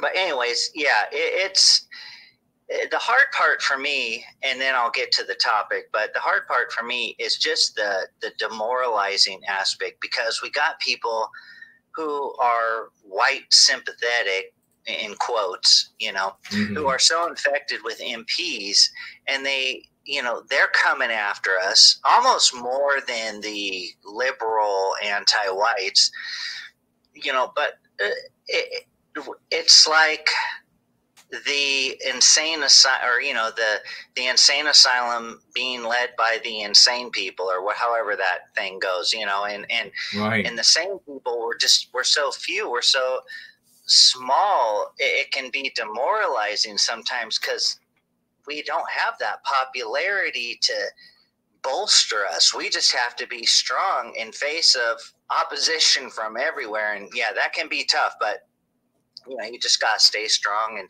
that's why I love our community so much, because they're all going through that and they're all sticking with it, no matter what. And that's amazing. God, you just, let me just say that you articulated that perfectly. Keep going, brother. Thank you. So about the topic, it was the white race not being a people causes violence in the world. I was thinking of a few things, maybe not so much in the same context you were with world events, but more just in general in our own civilization. Speaking about path of least resistance, you know, most of our people are kind of clueless about anti-whiteism. They're going, I don't think even some anti-whites, I think a lot of anti-whiteism is subconscious. I don't think people are sitting there rubbing their hands together, plotting the death of white people out of a malicious, evil spirit. Even the really terrible anti-whites, I think they're just so infected with MPs that they're just have been twisted. Their thoughts have been subverted, you know, to just undermine themselves and our people, our group of humanity, as you would say. And, you know, I think it's important to recognize that, because a lot of times we want to assign it to willful malice, you know, with full understanding. And I think mostly it isn't that way. But because of that, because we are not a people, because we are not conscientious and vigilant against anti-whiteism as a mass group, you know, yes, there's a subset of us who are learning these skills and learning how to deflect all those psychological attacks. But because of that, we are vulnerable as a people. We have a target painted on us. And there's a lot of people out there who have no conscience, who have no care for wrong or right. And they see, a victim, a target. They see prey. Mm-hmm. And as long as we are making ourselves prey by not coming together as a people and saying, okay, F this, anti-whiteism is done. You do this, we are going to shut it down. We're going to rise up en masse, and we're not going to take it anymore because we're not even close to that yet. We're going to get there, but because we're not there yet, we're basically just prey. We're targets, and that causes violence because we're inviting our own victimization by being that way. 100% precisely. And that's, I'm thankful that you really pointed out the reality that the majority of our people aren't intentionally acting with anti-white malice. It is in the subconscious mind. It is what they perceive the world to be inside of an anti-white narrative, the same way that a deep sea fish can only perceive the water. And so a lot of their conclusions are villainy, signaling, and are also made. I mean, if you look literally at the anti-white narrative and you believe that's reality, because the subconscious mind can't tell the difference between fiction and reality, then truly you're going to think that the white race is a bunch of monsters. That's one of the reasons why it's so hard to drag people away from it. And then, being able to come together with this practice and demand an end to our victimization, really demonstrating it, like you're pointing out there, is the best way to bring people in, to wake people up, to bring them, I guess more than anything, to bring them up and out of that anti-white narrative where there is no good conclusion and there is no manipulating the storyline that the anti-whites create. So, brilliantly said, brother. All right, thanks. Yeah, and I just, one last thing. You had a guest on Wednesday who, I don't know what his intentions are. He really was coming at you hard. He was getting rather emotional at some points about the use of the term victimization. And I feel like that is like a crux of our position, because we, as you said, we are not playing the victim. That implies that we're being dishonest. We're trying to deceive people that we're victims when we're not. We are the victims of anti-whiteism. And if we can't point that out, then how are we going to make any kind of defense? This is what we are saying we don't want. And so if you've got someone going, okay, do everything you're doing, but take away your whole focal point. You're being attacked, you're being tortured, whatever. Don't complain about that. Just pick some other side thing. Like, it doesn't even make sense. You have to wonder, is this person not able to have any kind of critical thinking, or is there something else going on? It's very suspicious to me, but I'm a suspicious person. I don't know. But anyways, I just think, if someone has a problem with saying that when white people are murdered in cold blood, and not in cold blood, for being white, and white kids, because we are vulnerable, because we are prey, because we don't stand up for ourselves, are having the crap beat out of them, on the bus, at school, to the point where some are getting killed or brain damage, whatever. If you're not comfortable saying they have been victimized, you have the problem. That's an MP. That is a serious MP that you have to overcome. It is not a weakness a grift or a deception to say we are victims. And yeah, that really got me fired up when I heard that. I was pissed off because that's messed up. Anyways, that's all I had to say. Thanks for letting me talk. Brother, you are welcome anytime. We love your wisdom. You're perfect on the points that you're making. And if you want, you can hang out, just mute yourself and jump in when you want, or otherwise, whatever you want to do, man. We love you. The great ForNull, ladies and gentlemen. Thanks, brother.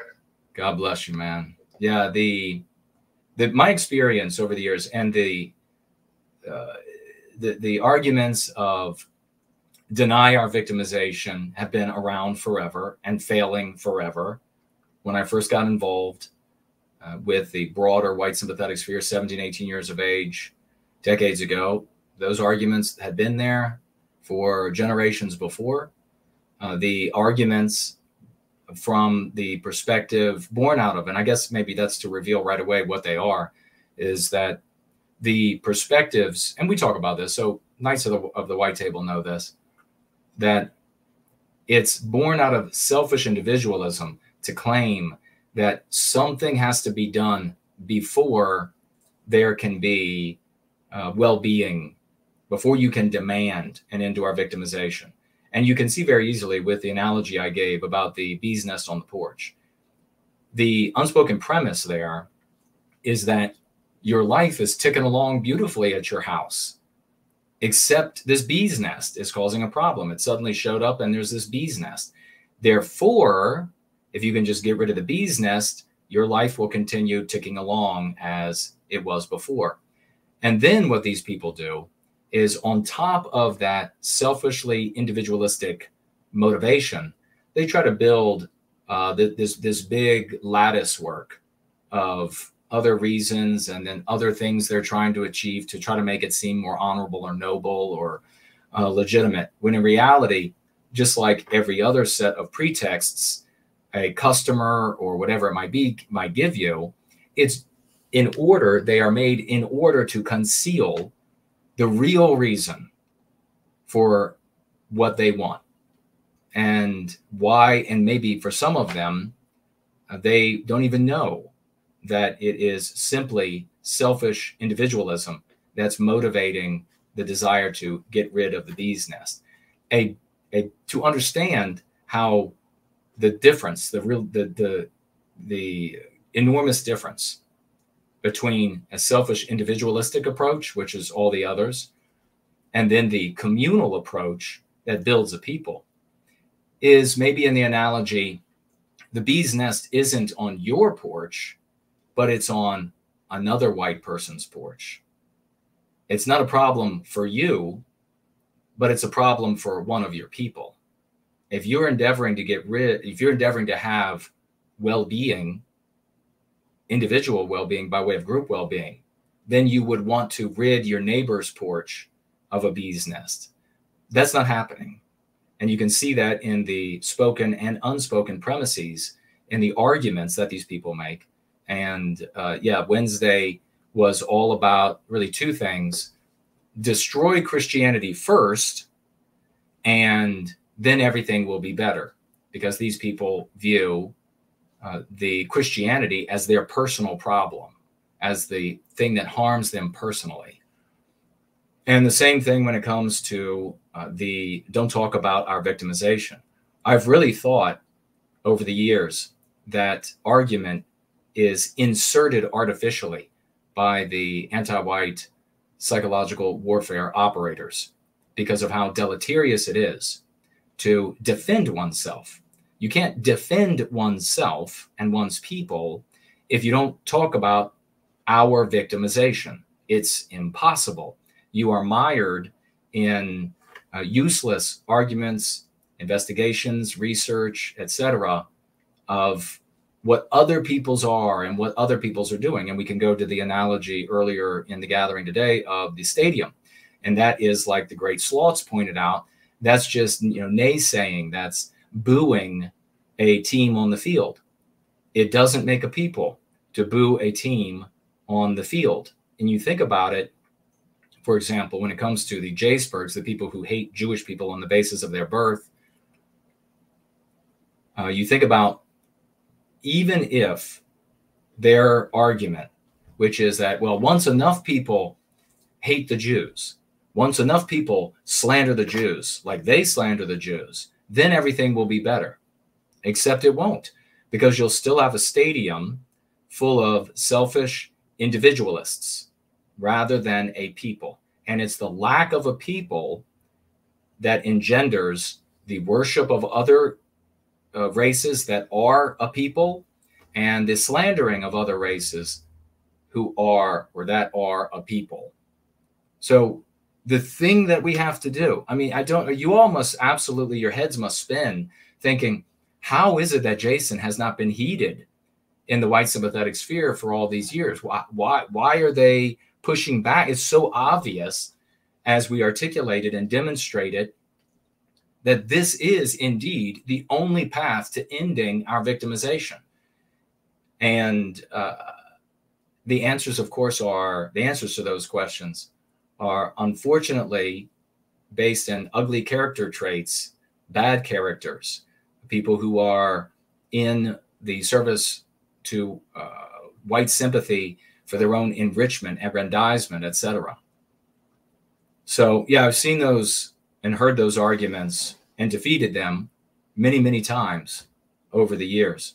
But they persist, and they persist because of the selfish, individualistic starting point of the individuals who make those arguments. I want to point out that somehow magically Red Dog has found out how to financially gift $10 on Rumble. I didn't even know that could be done, because we don't get financial gifts on Rumble. I don't encourage it, not because I don't want a financial gift through Rumble, but because I didn't even know it could be done yet.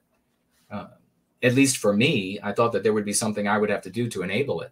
But the great Red Dog, absolutely doing the yeoman's work, financially gifting $10 over here on Rumble. God bless you, man.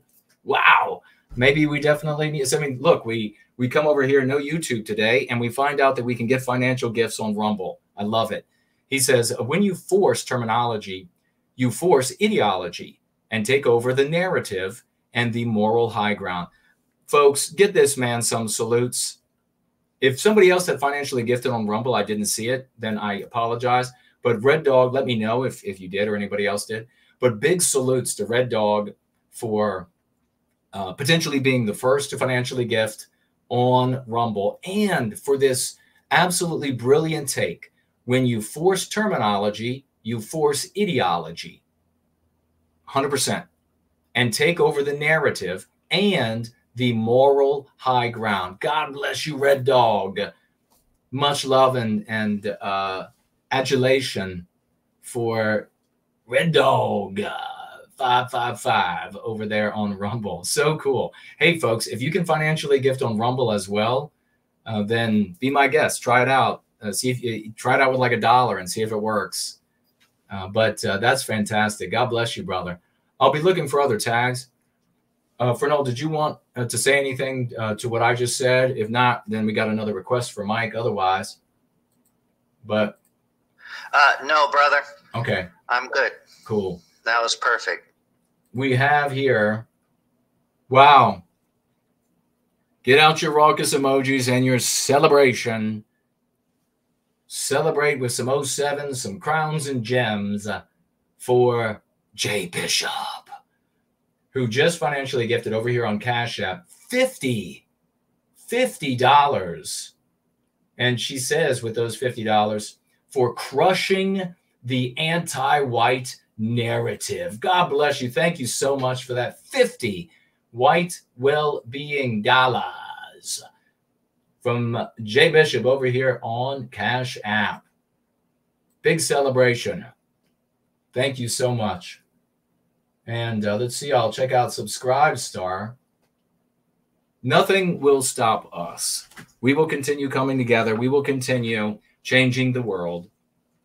We have the remedy to anti-whiteism, and it's working. It's demonstrable that we don't have to search anymore.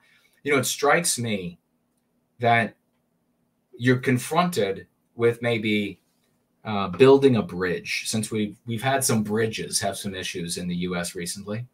You're confronted with building a bridge, and we get together and we start talking about the actual building, the actual construction. We start talking about the materials that need to be used and where the bolts have to be, how it has to be designed, where we have to weld, where we have to allow leeway for the bridge to move with the air that moves over the river, whatever we're crossing, the canyon or whatever it might be. We are looking into it. And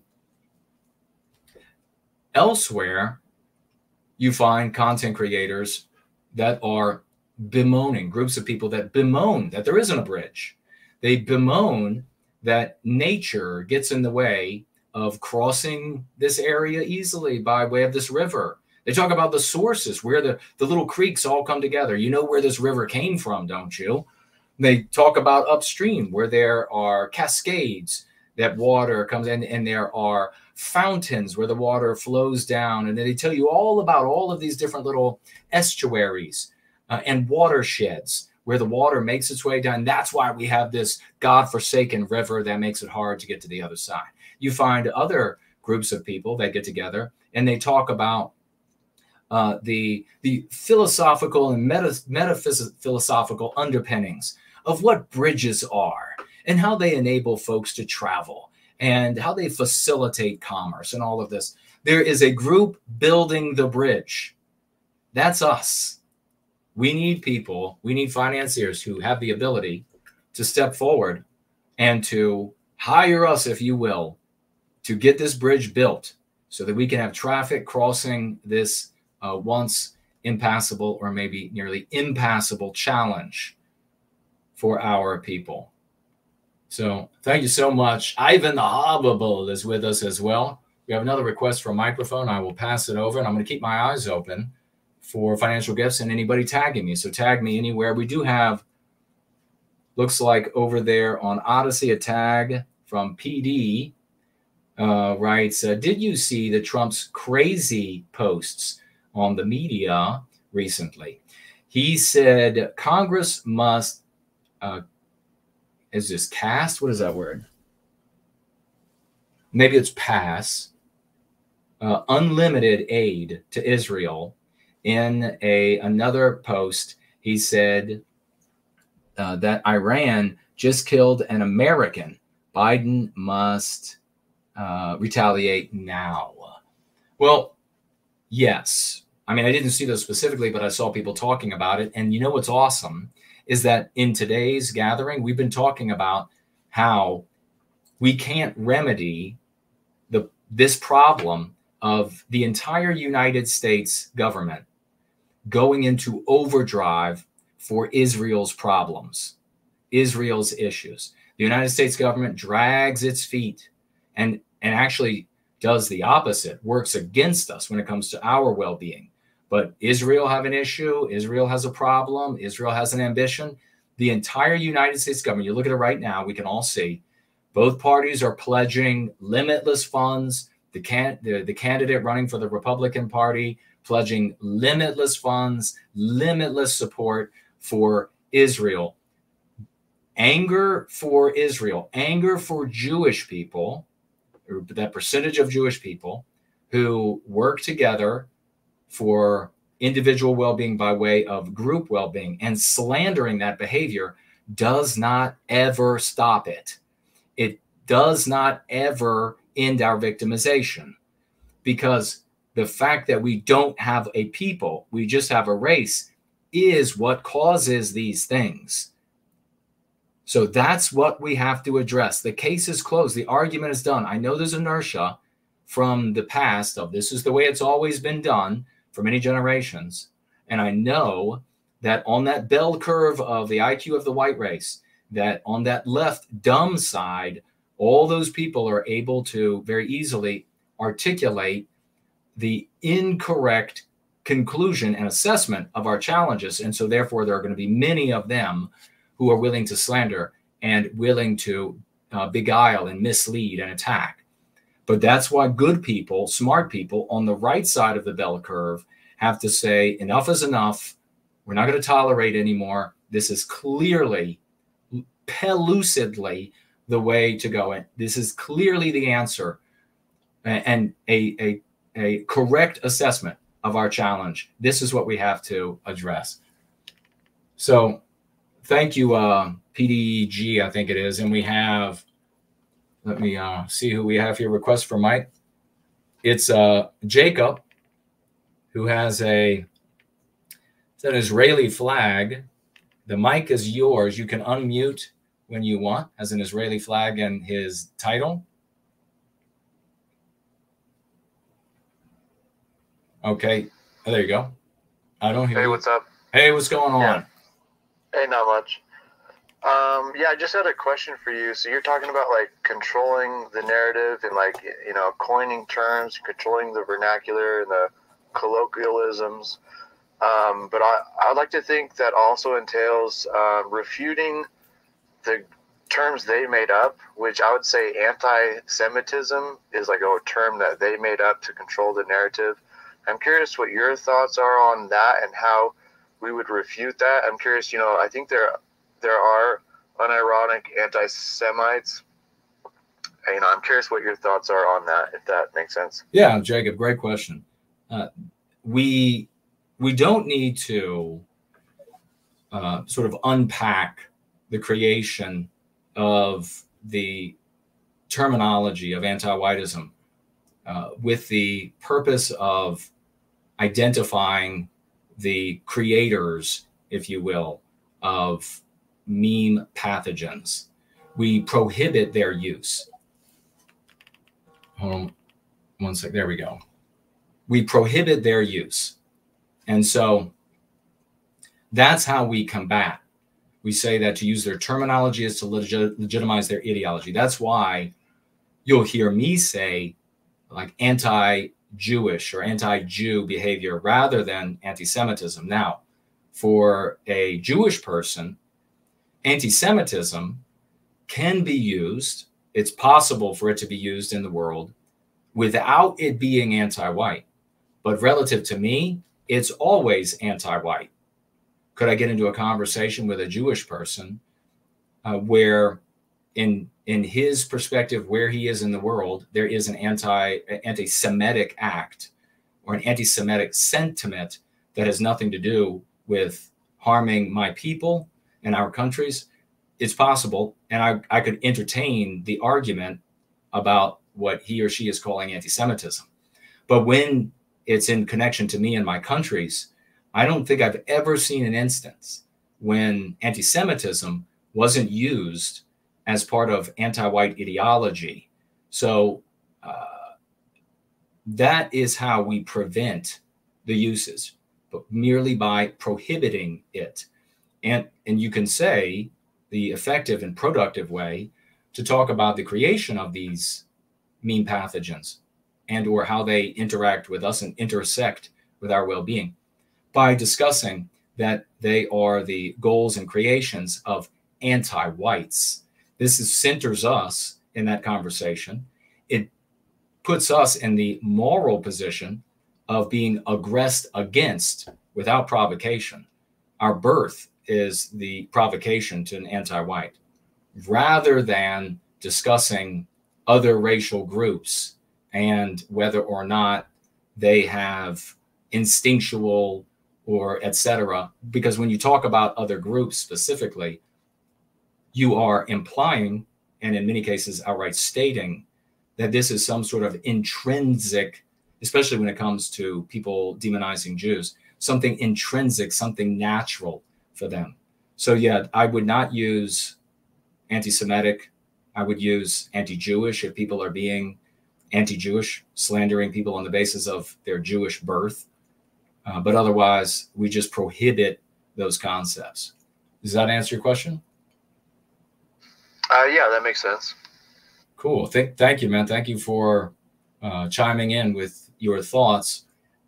And folks, if you have a thought that you would like to share, we still have about, how long do we have? I can't see, everything's blurry. Over 10 minutes. So go ahead. ForNull? Yeah, the audio's sounding kind of weird on Twitter. I don't know if anyone's else experienced that. It's robot. Yep. And not to be contradictory, but that one regarding the anti-Semitism and anti-Jewish, I don't fully get it. I don't get the distinction, other than anti-Semitism has been used as a bludgeon to keep people from championing, white well-being, especially with white antagonistic groups like the ADL and stuff, who are obviously just anti-white. They're not pro-Jewish.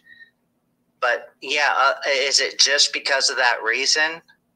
Because of the sort of overuse of that term just as a weapon to disarm white people? Precisely. Okay. Yeah. And like if I can look at, say, like a J-Spurg, and when a J-Spurg is slandering Jews on the basis of their birth, I would not call that anti-Semitism, because then that would be in this anti-white narrative legitimizing the terminology of anti-whiteism. I would call that anti-Jewish, anti-Jewishness, etc. I wouldn't use the MP, but it's an MP for us where it intersects in our world because of what you just said. It's inevitably used by anti-whites, and obvious it's not all the time by Jewish anti-whites, but often by Jewish anti-whites using anti-Semitism. But we all have heard college professors, media personalities who are anti-whites of various races, including white, who will demonize white people, standing up for ourselves as a handful of meme pathogens. And among those, invariably, are racist, anti-Semitic. So we see that all the time. So it doesn't matter like what our actual positions are. If you are like, even going all the way back to when I was in junior high school, objecting to not being able to have pride as a white person, whereas everybody else was allowed to have pride and celebrate themselves. My teachers used not only racist, but anti-Semitic, and they weren't Jews. So it's just, for the average person, it's all synonyms of villain. For the average person, the usage is they're not being hyper careful. And even those who are in hyper distinct, even those at university, and they try to sound so sophisticated and erudite, it really just for them, in the final analysis, is a collection of synonyms for the bad guy. You're behaving immoral, you're behaving bad, you're the villain. And so these are all the different names we can call you. Evidence of that is, and that is just pushed by anti-whites of all races, is that non-white people who stand with us get called the exact same terms. And our conservative brothers and sisters will laugh when it's like a black conservative who gets called a white supremacist. And they say, well, they're just so crazy. They're not crazy at all, anti-whites. It is their ideology. If you push back or get in the way of anti-whiteism, you are all of those names. We have the great Slots financially gifted $1, and it worked on Rumble. So it wasn't an anomaly by Red Dog. Thank you, Slots, for proving that you can indeed financially gift over there. Jason is monetized on Rumble, right, Slots? Wow. When did that happen? Rumble never told me. That's great news. Well, that's some good news that we learned tonight. And thank you, Slots, for showing that. Am I still robotic on Twitter? Is everything working okay on Twitter? Can anybody tell me? That's what I was gonna say. You do sound like a robot. Whoa. It's all coming clear. It sounds like you're underwater though. Oh gosh. Oh, that's better. Oh, it is? Oh wait, it was for a second. Now oh gosh. Well, I don't know what's going on with Twitter. Am I coming through okay on Rumble and the others? I mean, we're streaming from the same location, so it would be a Twitter issue, I guess. And wouldn't you know it, we're talking about productive, salubrious things, and the audio goes bad on Musk's free speech platform. Rumble is fine, says Sloths. Nothing wrong with the audio there. Well, thank you for that feedback. Maybe Twitter will clear up. We only have a little bit longer, 7.5 or so minutes. Franklin says, thank you, Franklin. Rumble sounds better than Twitter. And says he wouldn't worry about it. Yeah, it'll have to clear up on its own or not at all. I don't know. Have we ever had this happen before where the audio was underwater on Twitter? Maybe it's just an anomaly for today. But, you know, we got some more requests for a microphone. With our waning time that we have here, looks like ForNull is back. And then we have, after ForNull is no white gullibility. ForNull, do you have the mic again? I wasn't requesting it, but cool. Yeah, well, yeah, weird things going on with Twitter. It's like kicked me out and muted me a few times. I don't know what's going on. Glitchy. Being glitchy. All right. No white gullibility. The mic is yours, brother.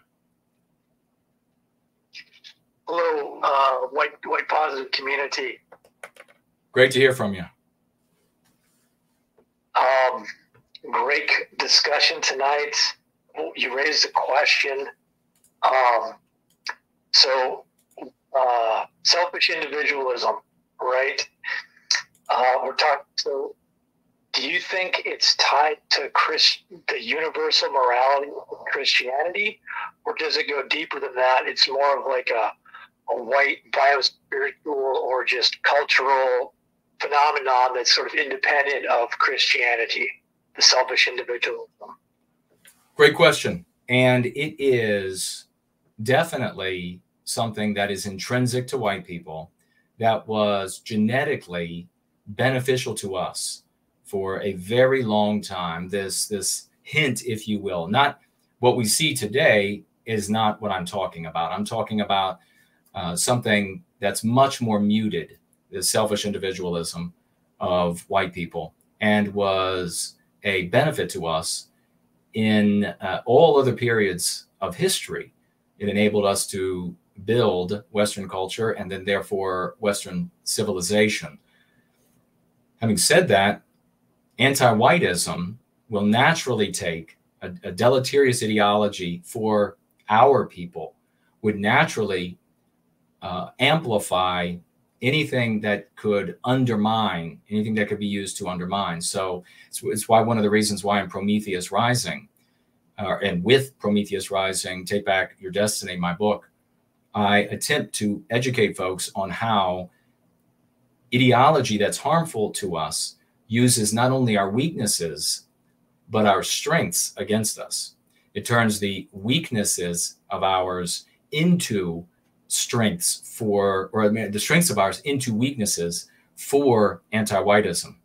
We can find, therefore, evidence of the weakness in everything that has been conquered by anti-whiteism, including, therefore, Christianity. So primarily, though, the big strength of selfish individualism from anti-whiteism is going to be found in the media, in our literature, our books, long before movies and television, but much more powerfully in movies and television. And you can see how this like spirit of the selfish individual is lauded as the way to go, the way to fortune, the way to fame, the way to etc.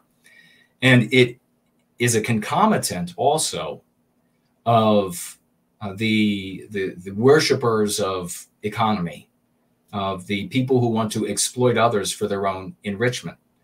So the selfish individualism itself in the individual serving oneself is promoted to others And that's how we end up in a place where the white race around the world, across the totality of the West, is the only race that worships one's self, whereas other groups are more, or at least percentages of other groups, from my perspective, of course, check with CNN, are concerned with the individual by way of their group.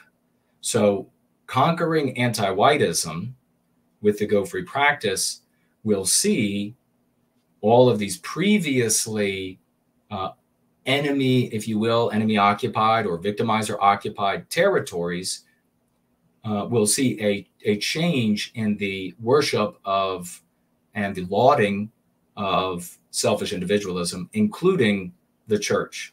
You can imagine a church in Russia today trying to preach deleterious ideology out of the Bible, but deleterious for the Russian people.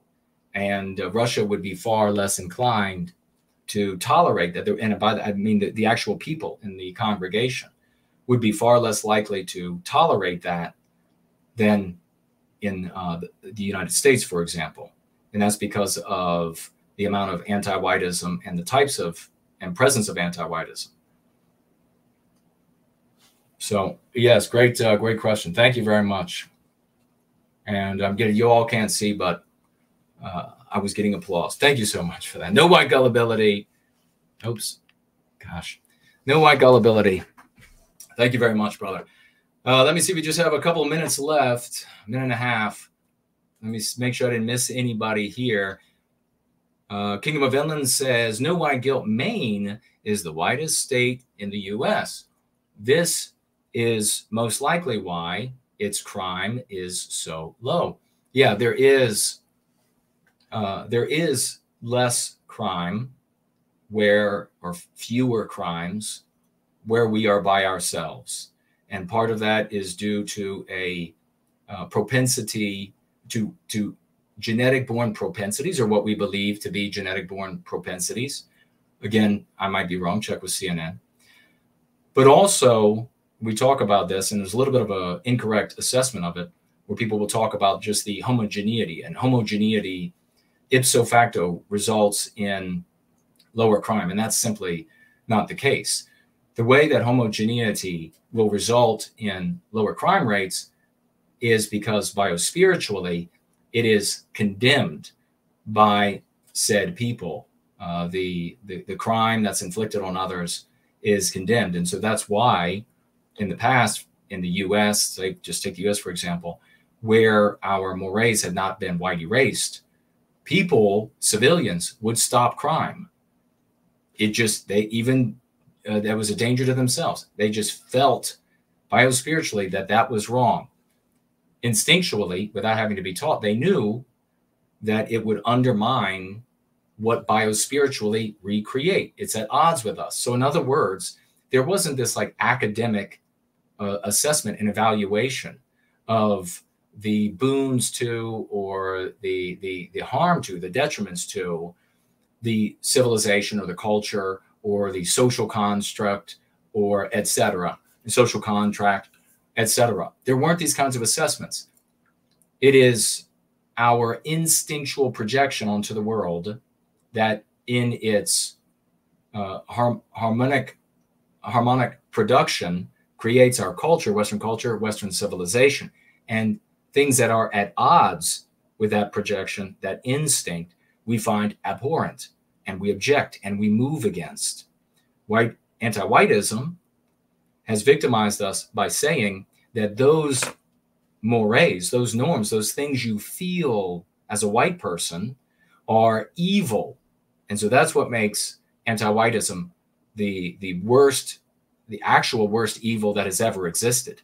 Because all peoples have been oppressed by other peoples, exploited by other peoples and by their own people. It's happened all over the world. But in this case, you have people who have been, the white race, taught that your living experience of your existence, what you feel coming from inside of you, is pure evil. and that to be good, you have to be anathema to what you feel and experience, to what you expect in the world. You have to work against it. That is an evil greater than anything that has existed on planet Earth, and any incident that has existed on planet Earth, especially because it's taught to our children. Children being taught that what they feel and are instinctually is evil, is blacker than any Satanism or any mass killing of people or anything that you could ever imagine. And if you doubt it, all you have to do, and the fact that you might doubt it is a demonstration of how propagandized and infected you are with anti-whiteism, because all you need to do is to insert a different race of children into that equation. Take the white kids out, insert any other race of children, and then you'll suddenly see, oh my gosh, that is the worst evil that the world has ever witnessed. So we are at the end here, and I'm going to have to bid you all adieu in just a moment as we are running out of time. So the request for Mike, I will have to get you next time. Make sure you're with us on Wednesday or next Sunday, whatever works best for you. Another glorious gathering, one in which we have found that you can also financially gift over here on Rumble to yours truly. The Great Sloth has financially gifted another $1. And thank you so much, dear brother. He says, where is the replay going to be posted? It will eventually be on YouTube. But of course, it will be on Rumble and Odyssey and BitChute and wherever else that we can push or is automatically pushed the gatherings as we come together to save the world, my brother. Great question. I meant to speak to that, and I had completely forgotten.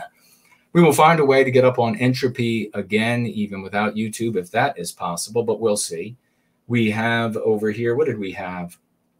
Spartan saying that we were feeling, or the sound rather was coming through beautifully over there on D Live. So didn't have any problems there.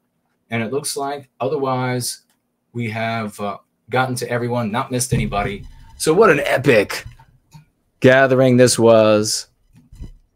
Gathering together today without YouTube, and therefore being able to continue the message of white well-being, changing the world, whether the anti-whites on YouTube decide as we get closer to this election, whether they want to just get rid of us on YouTube altogether or what have you, we are going to persist. And it's with that kind of energy. I want you to go back and watch the swashbuckling segment of this gathering, and you'll see how totally epic our heroes are, how we have an objective. That is the ending of our victimization, how we communicate two different things, like a lexicon that we see getting picked up because of our efforts, and dialectics that we see getting picked up because of our efforts by people who might be tertiary or even further down the road and who have no idea that we are the source of their salvation. That is what you have to remember. You're in a video, you're in a movie, folks. Your entire life is in a movie. You're the good guy. You can see what the world can't. You can see what our brothers and sisters can't. It is up to you to take the steps. Believe it or not, whatever your job is, whatever your little life, like my little life might be, it is up to you. It is up to us to recapture this destiny. It's us or it's oblivion. I love you all. Let's go free.